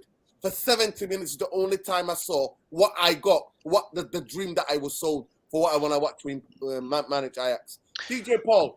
Yeah, I just wanted to just go. For me, I thought we were going places, but with a manager who doesn't learn from mistakes. I don't know anymore. I really don't know what Ten Hag is. He's just stubborn in his ways. He just doesn't. He just takes too long to make substitutions. I just feel like for me again, that was what we used to criticize Ollie about, and it's like I'd be a hypocrite, and I hated Ollie, but I'd be a hypocrite to not call it out too as well. So I mean, I really don't know, but I just wanted to respond to a comment because I saw a comment that just flashed up of some Ahmed guy who was talking about he doesn't want to listen to a Yank talk about the sport, then I should go watch NBA. Cool. You know, That's bullshit. Forget what that crap is. Fine, Yeah. but at the end of the day, listen. I mean, Can we say something now? 1 second, Paul. I've been supporting. Listen, 1 second, Paul. No, bro. Listen, you don't have to listen to that shit. You don't have to take that seriously. 1 second, Paul. I'm sorry. I do not give an absolute damn whether you're from Timbuktu, whether you're from Mars, Jupiter, or the moon, right? Everybody loves football. People love the football. That's why we meet so many people from all different walks of life, different parts of the world, and that's why the beautiful games. So you know what? That person does not even, right? Does not even merit a response. That is just ludicrous. Go ahead. I mean, it's not even like I'm not even triggered. I don't really care. No, that's not about being triggered. It's not about being triggered. It's not about being triggered. It's like there are certain things that you listen. There are certain things that deserve a reply. That doesn't, because that person is just trolling. That's a troll. Yeah, I get it, but it's just at the end of the day when you express your opinion about the discontent in the club, and then you get other people who try to act like they're super fans, and then they police people on their opinion. Cool, yeah, I want the manager out. It's not a popular opinion right now, but listen, at the end of the day, this is just what I'm seeing. I see it from how I watch it. I mean, I don't see the game like you guys on the pitch every day, but I'm watching it and I'm just like, bro, this is United every season. It's one season in the Champions League, one season in the Europa League, one season in the Champions League, one season in the Europa League. I just it's frustrating for me that every time we're in a Champions League window, we want to progress and we just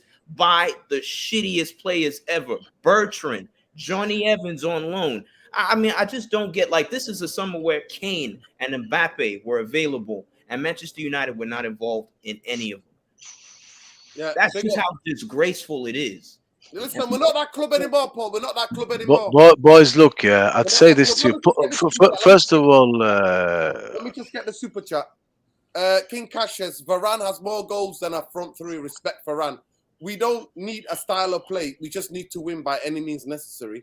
Brighton has a style of play and 0 trophies. Call me toxic, but I back number 10. You know what? That's fair enough. And you know what? We respect everybody's opinion. So King Cassius, he's not asked about style of play. He's asked he's a pragmatic football supporter. Yeah, he's asked about trophies. And you know what? There are a lot of Manchester United fans who are that. Go ahead, Obama. A lot of supporters, football supporters like that. I think, look, for this is a results industry. For me, I want, as a Man United fan, to win games, and I want to enjoy watching us win games. If Erik ten Hag is playing really well, football-wise, but he's not getting results, he will go. He'll go. He will go. That's finite. Playing good football and not getting results. Playing badly and having 6 points on the board out of a possible 9 is as good as almost anybody in the league at the minute. City will be the only team, and there'll be a point between us and the top of the league, I think, something like that. It's early days, guys. It's 3 games. It's nothing. It's 3 games, man. We have to give this manager the first season. He's not Antonio Conte or Mourinho or LVG. He's a guy that is a young, innovative manager, which is why you guys sold him to people like me who has no idea who he is. He's come to a very difficult job. Look at the managers we've had and how it's always ended. 1 step forward, 2 steps back. This is a big job, man. It's tough working here, especially under these types of ownerships. The guy last season, for me, I gave him a B+. I seen improvements in so many players we were ready to dump. Luke Shaw, Varane came good.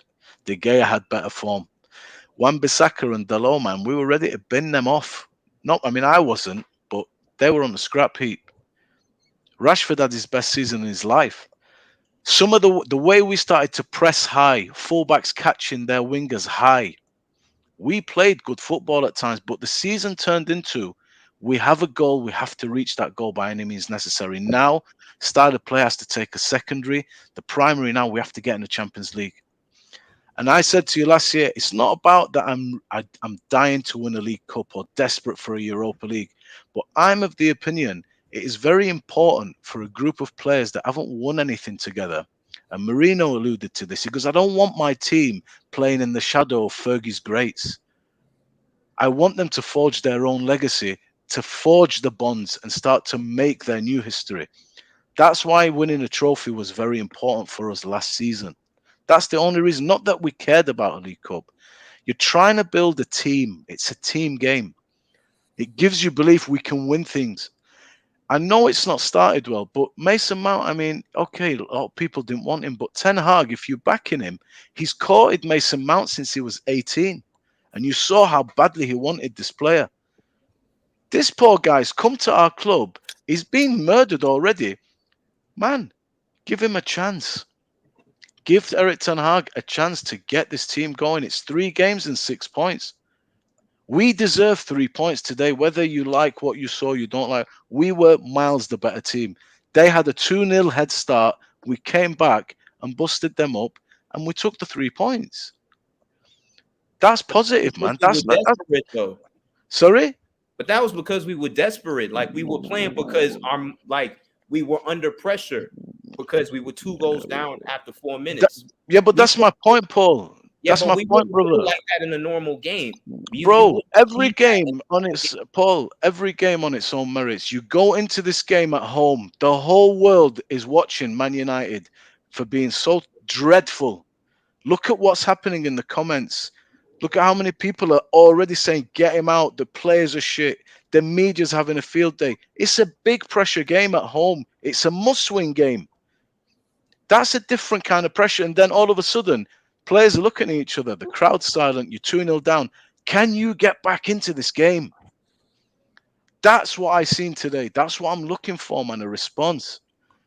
This puts us in a good stead. It's a good platform, a good springboard to go into play the second best team in the league soon. Bro, we don't have a striker. Do you know what I mean? There are some deficiencies. We're still trying to develop that style of play. There are good things at Man United happening.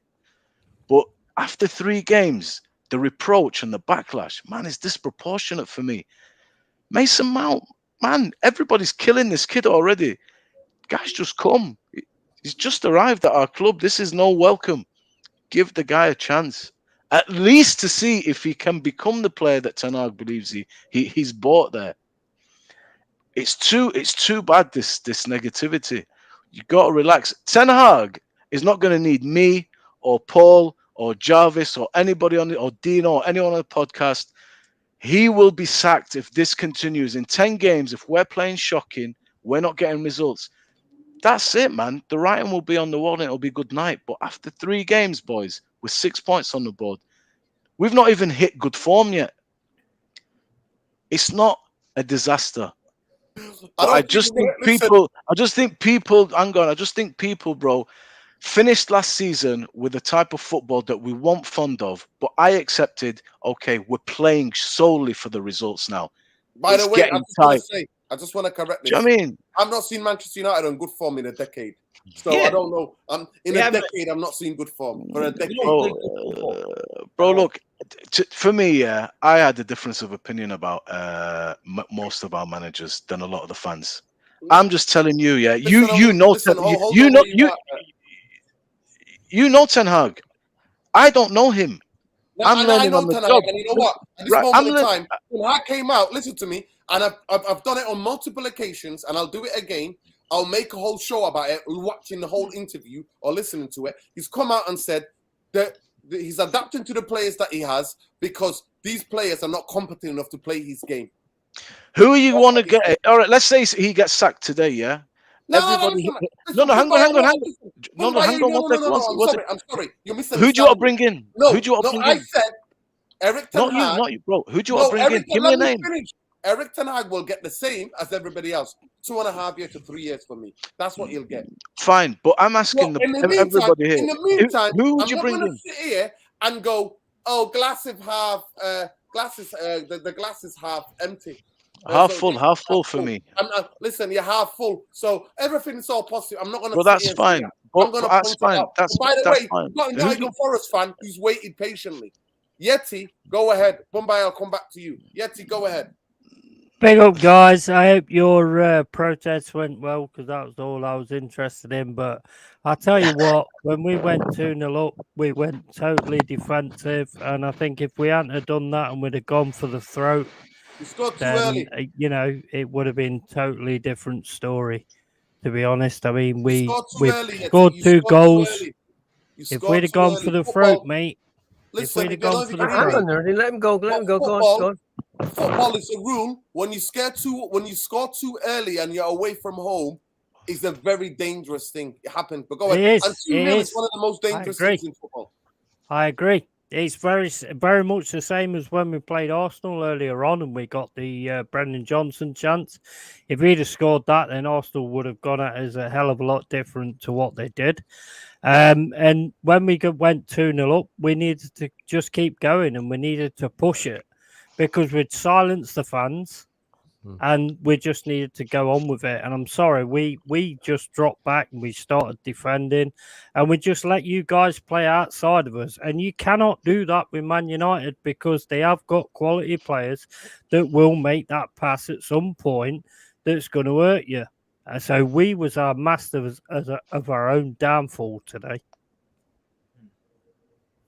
Right, Bombay, your last words. We'll go around the last word. Finish the show. By the way, I repeat, I do not want Eric Ten Hag to get sacked. I'm gonna come on here again and again if I see shit football, and I'm gonna say I saw shit football. I'm not gonna pretend what I didn't see, and what I didn't see. I'm gonna make up something that I didn't see. I'm not gonna do that. I'm gonna speak my truth, and that's my truth. That Eric Ten Hag stole me a dream, and I told everybody, and now I sound like a liar because I thought he was gonna come in and implement his style of play onto this football club and get rid of the players. Try to go they're either gonna be with him or they're gonna go. And what I saw was the manager that sold all of that, got rid of all of that philosophy, and started going for football. And after February, the football was shocking, but at least we were not as exposed defensively. And now the football is shocking, and now but we're even more exposed. So last word, and we'll go to Irfan, Jarvis, Paul, and then we'll finish on Yeti. Go ahead. Well, at the end of the day, like I say, I mean, was it me? Did you say me? I'm sorry, I thought you said No, Yeti. I said Bombay. We'll come back. We'll finish with you. You'll have the last word. Oh, sorry, mate. No, don't worry. I'll let you continue. Let the Forest fan continue. I don't know your name. Sorry. Yeah, you may as well go, Yeti, and then You're I'll the go guest. after you. Yes, we'll let you on. You have your say. Go on. Yeah, I mean, I'm just saying, guys, that I mean the way that went, the way that game went. I mean, I wasn't expecting to go 2-0 up at the start, but the way we sort of exposed your defense at the start of it with Iwanyi, I mean, that was absolutely amazing. That was like Colin Moore-esque, and then the goal from Bowley was like, I don't even think he knows what he did there because it just hit his head and just went in. But then my annoyance for all of it is like we didn't push from that point and we just sat back, and you cannot sit back against Manchester United. I don't care whether you guys say that your team's not this or your team's not that. You've got Bruno Fernandes, you've got Eriksen. They're always going to find a pass that's going to get through at some point. We were stopping it in the first half, but it was always going to hurt us in the second. So we had to actually start coming out and actually taking you guys on, and we didn't do that. So it's on us. I mean, at the end of the day, we come out of Old Trafford with a 3-2 loss. That's not a loss for me. You know, we could have come out. I mean, at times we could have. You know, it could have been a battering. So you know, I don't have any issue with that in that respect. And I think we gave ourselves a hell of a lot of respect in that game today, personally. And, I hope the also, it's more about the protest for me. I mean, how did that go? The protest went well. Couple about 5,000 to 6,000 fans gathered, and we sang along. And I lost my voice. I'm probably gonna get sick. But Bumbaye, go ahead quickly. We're gonna wrap up the show. We've been live for an hour and 44 minutes, so go ahead. You got one and a half minute to wrap up. There's some good comment. There's some good comments down there by Stephanie and Daniela. I think it's way too overreactionary. In my personal opinion, and this is just my opinion, my say, I thought last season was a very, very solid season for me. And I'm hoping to build on that this season in terms of the style of play, in terms of the consistency, the thing that we were deficient in last year. I see a lot of good things happening at Manchester United, personally. There's a lot of facets to football, and I like a lot of things that I'm seeing. There is a lot of work still to be done, no doubt. But I have to give the opportunity for players like Mount, for a striker like Højlund. I believe, and I've said many times on your show, that a striker is going to improve the wide players around him and give the ones behind him more opportunities to hit and play off of him. And I am really excited about this striker. I think it's too knee-jerk, this reaction, in my personal opinion. You can't say, I'm not going to get into style of play yet. It's 3 games. It's 3 games, man. It's 38 games this season. And football is shit. If we, I don't live in the future. I don't have a massive telescope into the future. I can only make judgments about the 3 games that I saw, and the 3 games have been absolutely fucking abysmal. No, I don't agree about today's game. I mean, I know that's a lot of people do, but I don't agree about today's game for me. Because of the circumstance and what we managed to achieve out of that after 102 minutes. I don't agree with that. It's only us though, isn't it? It's only Forest from trying to stay in the league. So it could be Oxford United. You know, it was a lot of pressure today. But for us, the expectation is different from Forest is Man United. It's a different expectation. No, look. The expectation might be to win the league, to win the Champions League long term. But ultimately, I can only deal with the expectation 1 game at a time. My expectation is built on the previous game, on what I would like going forward. From what I saw the first 2 games to what I saw today, I want to see more of what I saw today, minus the cold start, getting caught cold like that. End of the day, man, we did our job. Do you know what I mean? We did our job. And for me, as soon as Eriksen scored, I mean, my back was up. I thought, score in the next 10 minutes and we're going to win this game. So there's a lot of good things. I was thinking the same, mate, to be honest. No disrespect, honestly, but that's what I thought today. I think we've got a really good side, man. I think we need to relax. We need to have this discussion again in another maybe 6 games. Can I ask you a question? Do you think if we had actually not dropped back and gone into a defensive stance, do you think it would have been different? I don't know, but I expect that from, not just smaller teams, but even bigger teams. You take a 2-0 head start within 5 minutes. We have to push right up against you. We have problems dealing with counterattacks. Yeah? You are going to be able to lock up shop nicely, and you kept Taiowini up there and Johnson. You had a bank of 5 and a bank of 4 we're trying to play through. And you did hit us on counterattacks, but okay, we snuffed them out. Some were last ditch. But it's your right to do that. We should have kept doing it. We should have kept doing it. I mean, okay, you should have kept doing it. And, bro, to me, when we're 3-2 up, what have you actually got to lose now? I'm expecting you to go for broke. What else are you gonna do? Can we continue to be resilient and and keep it at 3-2? It was squeaky bum time, but we got through it. That unfortunately, I'm talking about Man United, Yeti. After the previous 2 games I've seen, I've not gone into this thinking we're gonna blow you away because we tore Wolves apart, we destroyed Spurs, we were playing super duper. I'm thinking this could be a really bad day today. If we don't get a result against Forest at home. And the players have gone into that with a lot of pressure. So I was looking, are we going to do what we did against Wolves and Spurs, which was heads have gone Yeti, playing dreadful football, all desperate, going long, No, I saw a different approach. I agree with that actually. I did as well. Do you know what I mean? So I'm patient, man. I've got full confidence at the moment. That is susceptible to change. To analyze the game structure, like you're analyzing it, is perfect. It's fine.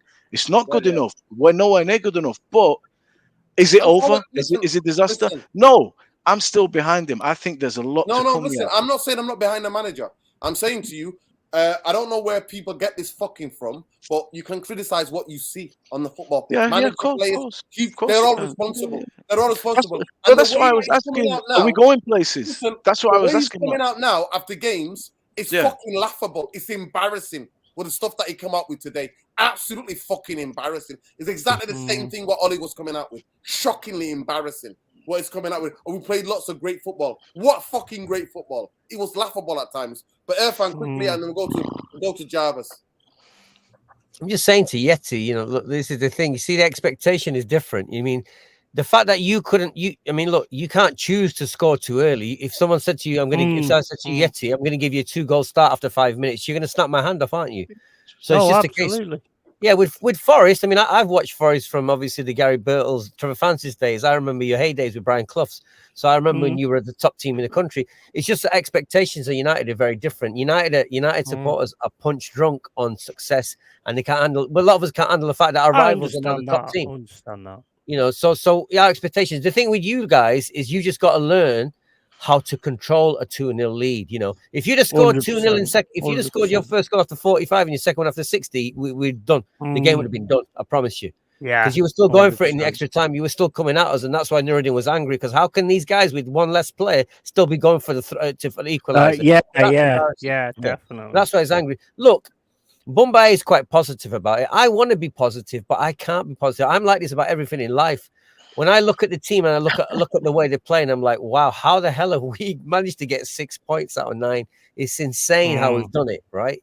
So the writing's on the wall because, like I said, if Ten Hag's coming out in press conferences and talking shit, and not saying like, look, I don't think we played well. I think we played okay. We were perhaps lucky to get the 3 points today. If he said that, then Nuruddin probably would respect him a bit more. But he didn't. If he said we played some good football, I don't think. You see, Boumbaye, when he talks about the high, I think a lot of it comes from the great days of United comebacks at Old Trafford. That's instilled in a lot of Man United footballers' DNA. Oh, we're losing, but we're going to come back because we've done it for 20 years. We're going to keep coming back. But that doesn't happen in the modern game, We're lucky we played an inexperienced team and we managed to blag it, to tell you the truth, right? We did. We got 2 lucky decisions. The penalty, you could say, was lucky, and so was the sending off. They might have gone the other way because they weren't clear each decision. So I didn't think the sending off was a sending off. Yeah, they were a bit harsh. They were both a bit harsh. It was a penalty. To be honest, I personally didn't think it was a penalty, to tell you the truth. But look, at the end of the day, we had to look at the draw. We had to look at the draw against Wolves as well. We were lucky against them. So, we're having our look. We're just having our look at the moment. But look, Nuruddin and like me, I see it and what it is. I see a lot of worrying signs, and I'm going to repeat. I've probably said it 10 times now. The way Wolves midfield battered our midfield at home, right, was a big warning sign. And part of the result today was again saying Forest looking at that video, going, "Look at these guys. There's nothing inside. There's nothing to be scared of. There's nothing in midfield. You can beat these guys." And my problem is that, having lost to Spurs, is that every team is going to see that and think, we can beat these guys.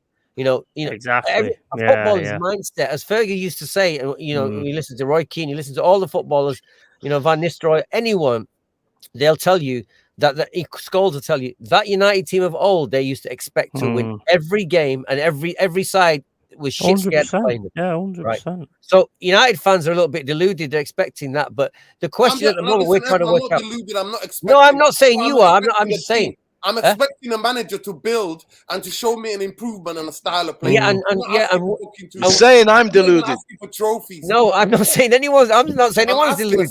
I'm saying United fans to expect. You should be smashing us at home. To be fair, and that's what I mean. No, we should be. But at the look, end of the day, you should be. Yeah, but can I just make this point? I'll finish your point. I'll say it to you now simple. To me, I know under this ownership and under this football structure, Manchester United are winning no Champions League or the league. So what I want, I've given that up. To me, FA Cup is a good, decent trophy. We might be able to win an FA Cup. League Cup for me, I don't ask. Europa League, I don't ask. right? FA Cup is what I recognise. Yeah. So Manchester United under this ownership and under this football structure are not winning the Champions League or a league title. What I want then, instead of that, I accept that. I want to go to the stadium and watch a bit of patterns of play and a bit of good football and cheer some goals. That's what I want. That's not fucking too much to ask. That is not too much to fucking ask. But let me just get this alien telling us we played garbage since the Carabao Cup. I've been telling people that, but nobody wants to listen. So why is Eric Ten Hag not playing Donny? Because, you know, Donny needs to fuck off out of this football club. Simple. Because, you know what? For his own career, for his own sanity. If you try to get that kid to stay, if that kid ends up staying at this football club, I worry about that kid's mental health. He needs to leave this football club. The way he's been treated is absolute disgraceful. He needs to get the hell out of here and never forget that he ever joined Manchester United. But Nuruddin, but let's go back to my final point, though, what I was trying to summarize here. You see, you mentioned Ten Hag talking about press conferences and sugarcoating it. That's what you said, and you're disgusted by that, right? You know, I'm looking at the patterns of play, and I'm thinking, why are we playing so poorly? Why are we so open, etc.? Jarvis said there's lethargy issues because of last year. We're overplayed and we're weak. We don't have the strength. We're not showing the fitness, right? And I'm saying it's got to be that and other shit behind the scenes, because the bottom line is that I keep seeing in chats, these players are not United players. They're massively overpaid players. They're prima donnas. They are. Rashford strikes me as a classic prima donna on 350 grand a week, and he plays like he thinks he's Ronaldo or Messi, and he's not. So look, we got issues of our players are overpaid big time because they're playing for the biggest football club in the world or one of the top three. So you have to expect that.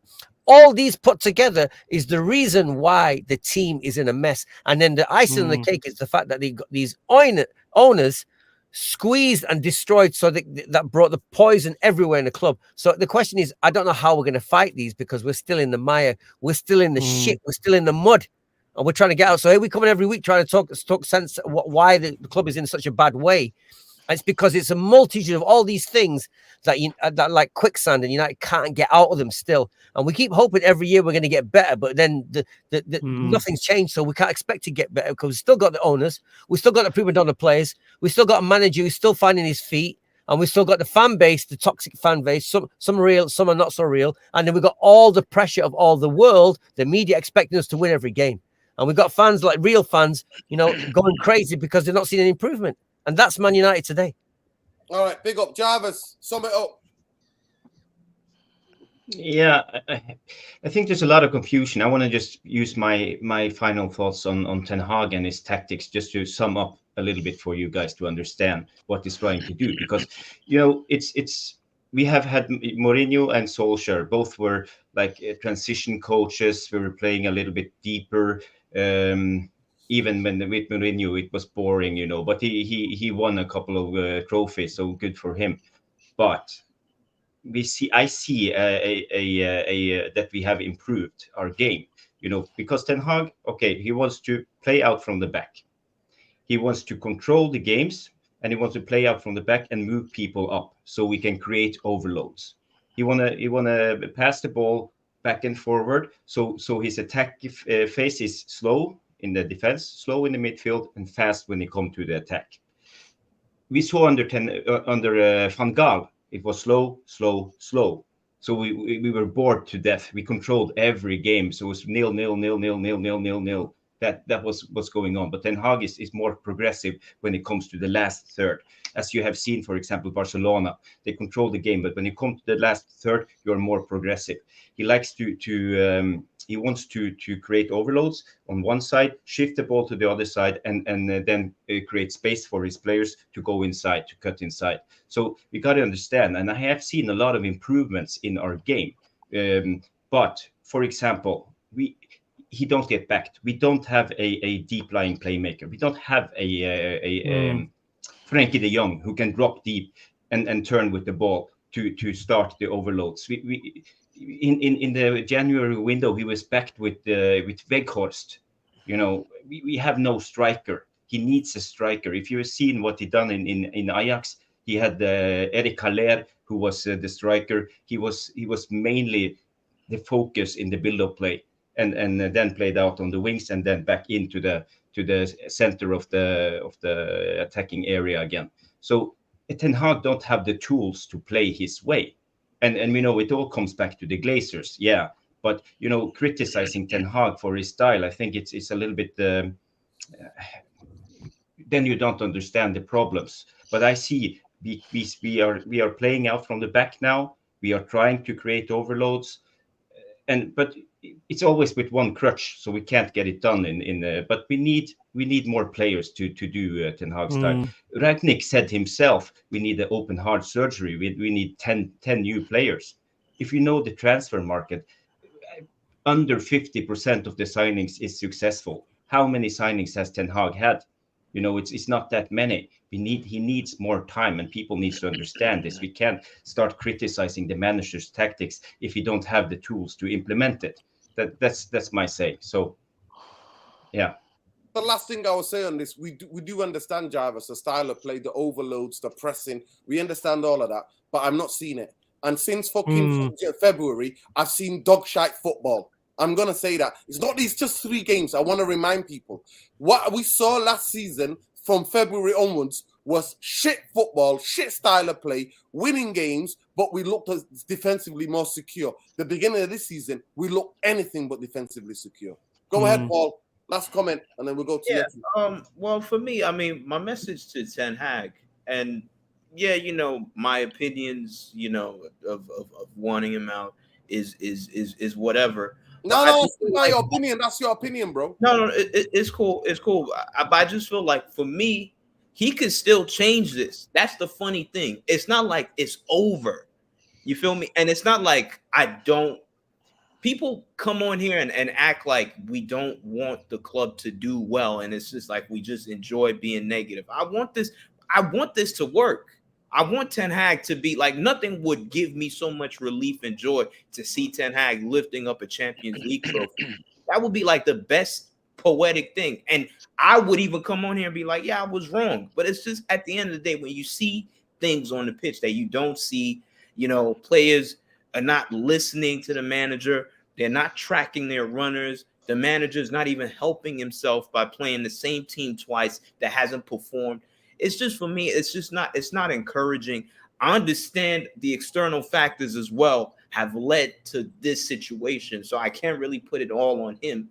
But still, at the end of the day, I still just want him to do the basics correctly. And for me, he's not doing the basics correctly. And I just feel like that's something he needs to really, really sort out if he wants a long career at United. Simple and short. If not, listen, we're going to be in this cycle all over again when we keep sacking managers and they don't and they don't finish the job, But for me, with Ten Hag, he could change it, and he could change my mind. But at this point, I'm just not seeing everything. So I think, Paul, you don't have to justify your position. It's credible and it's up to you. And ultimately, that's when I ask, are we going places? If you feel that we're not, there's nothing wrong with that, man. There's nothing wrong with that at all. You know what I'm saying? This is the beauty of the game. I could be way wrong, brother. You know what I'm saying? And the football has been down since February. Yeah, since February. I mean, since February. We're waking up at 7 a.m. And it's not encouraging. That's massive fans waking up at 7 a.m. 7 a.m. in the morning on a Saturday morning when you. I remember last time I saw 7 a.m. And exercising or just doing something else. I take out my time and commitment to watch a team that I've been following for over 15 years because it's a tough watch at the moment for sure. It's not encouraging for me. And listen, I hope things get better, but we always come on here and always keep talking about the same thing. I really hope the Qataris come and save our club. Really, Qatar, if you're out there, please, we need you because these Glazers, man. At this point, man, we might as well be sponsored by UNICEF. Just take that team viewer off and just replace it with UNICEF because we're just on our knees right now, begging, scraping the barrel. Listen, big up Paul. Sure. Listen, big up Paul. Yeti, you've got the last word of the show. Go ahead. Right, okay, guys, I'm just going to tell it straight because that's what I always do. And I'm just going to say that when we was 2-0 up, if we hadn't sat back, we could have beat you guys today. If we'd have actually not sat back and let you guys start playing, then we 100% could have beat you today. Well, thank Forrest for allowing us to pop them. Thank you. Yeah, thank you. You're welcome, mate. You're welcome. Yeah, big up, man. Listen, big up. I just wish, like I said, the best goal that I saw today was the Ericsson. That was the only bit of thing that I saw, a bit of class that I saw, a bit of world-class moment from Manchester United was the Ericsson. And The one you go was overload class. that Jarvis is talking about. We went from the left-hand side, we went to the centre, and then we went out wide and overloading with Marcus Rashford, who took on his It was defender. a And cracking then goal, Ericsson actually. ran intelligently, made the run in that near post, 6-yard box. Good, very Hit that good ball finish. into the back of the net. That's the only positive thing that I could see today. The only world The class. second goal was class The as second well. goal was good Second too as goal well. was awesome. The way it was worked from Bruno to Casemiro, I think it No, was. no, it it's was like Good look, goal, I that, understand bro. that. But Beautiful for goal. me, I think that it was was well the only executed. goal that I recognized was a world class moment. Was Ericsson. So I thank Ericsson for that bit of because that's right beneath me. But other than that, I didn't see anything else. But big up to everybody. Please smash a like on the video, subscribe to the channel. What I love about the channel is that everybody's allowed to speak. Everybody's allowed to have their say. Everybody says that what they have says with their chest. And you know what? That's what a community is like. If we all saw the same thing, it wouldn't be a show, genuinely. And we're not doing this for a show. I am deeply hurt and deeply disappointed with Erik ten Hag. But I'm giving him exactly the same times as all these other managers have had. Because to me, I know we're not winning a Champions League. We're not winning a Euro. We're not winning a league title. And all I want is good football. I want world-class moments. I want to come out of the stadium going, wow, that was a brilliant worked goal. And last season, I saw it in bits. But from February onwards, I didn't see it at all. I saw same old dog shite, Jose Oli football from February onwards. And it's still continuing to this day. That's what I'm seeing. But at the end of the day, you can criticize the manager, criticize the players. That don't mean that you're a manager out. That's how it is. It's a big difference, people. And yeah, 100%. you need to go on, have the nuanced conversation and understand what that means. But for me, I am hurt because I said to people within 6 months I see better football. Because under this ownership, I never bought into Murder Madness. I never bought into Richard Ireland new structure. He needs to have his job removed from him, Murto. This guy is an embarrassment. Anyone who's been talking about Murto madness, you need to have a good look at yourself. Look at Paul. They kept telling me. Paul, that's what they kept telling me. Yeah, but look at the transfer window. An injured 64 million pound player who has back problems. A Mason Mount who has had a poor season at Chelsea for 55 million. You even do a medical on him. It is the goalkeeper. Onana is the only signing we've made that is credible this window. We've literally had a 1 out of 10 window, and people are out here propping up John Murto, who is in my opinion, no better than Ed Woodward. Yeah. Listen, it is what it is. Listen, there's 250 of you in here. Please smash a like on the video. Subscribe to the channel if you're not already subscribed. Love and like, people. Manchester United have won, but no other channel we discuss about what we see differently, and we all see football differently, and that's the beauty of football. Big up to Yeti. Big up Yeti. Listen, I think you scored too early. Man. I think you scored too early. Make sure you go and check out his channel, people. Make sure you go and check out his channel. Thank you. And it's called the Longhead Yeti, right? Go and check out. Yeah, Longhead Yeti's Cave. Yeah, that's it. DJ Paul, you can follow him. DJ Paul, DJ Paul 703 on Twitter. No, I'm WF at WF DJ Paul on Twitter. My YouTube page is Paul Olele, OLELE.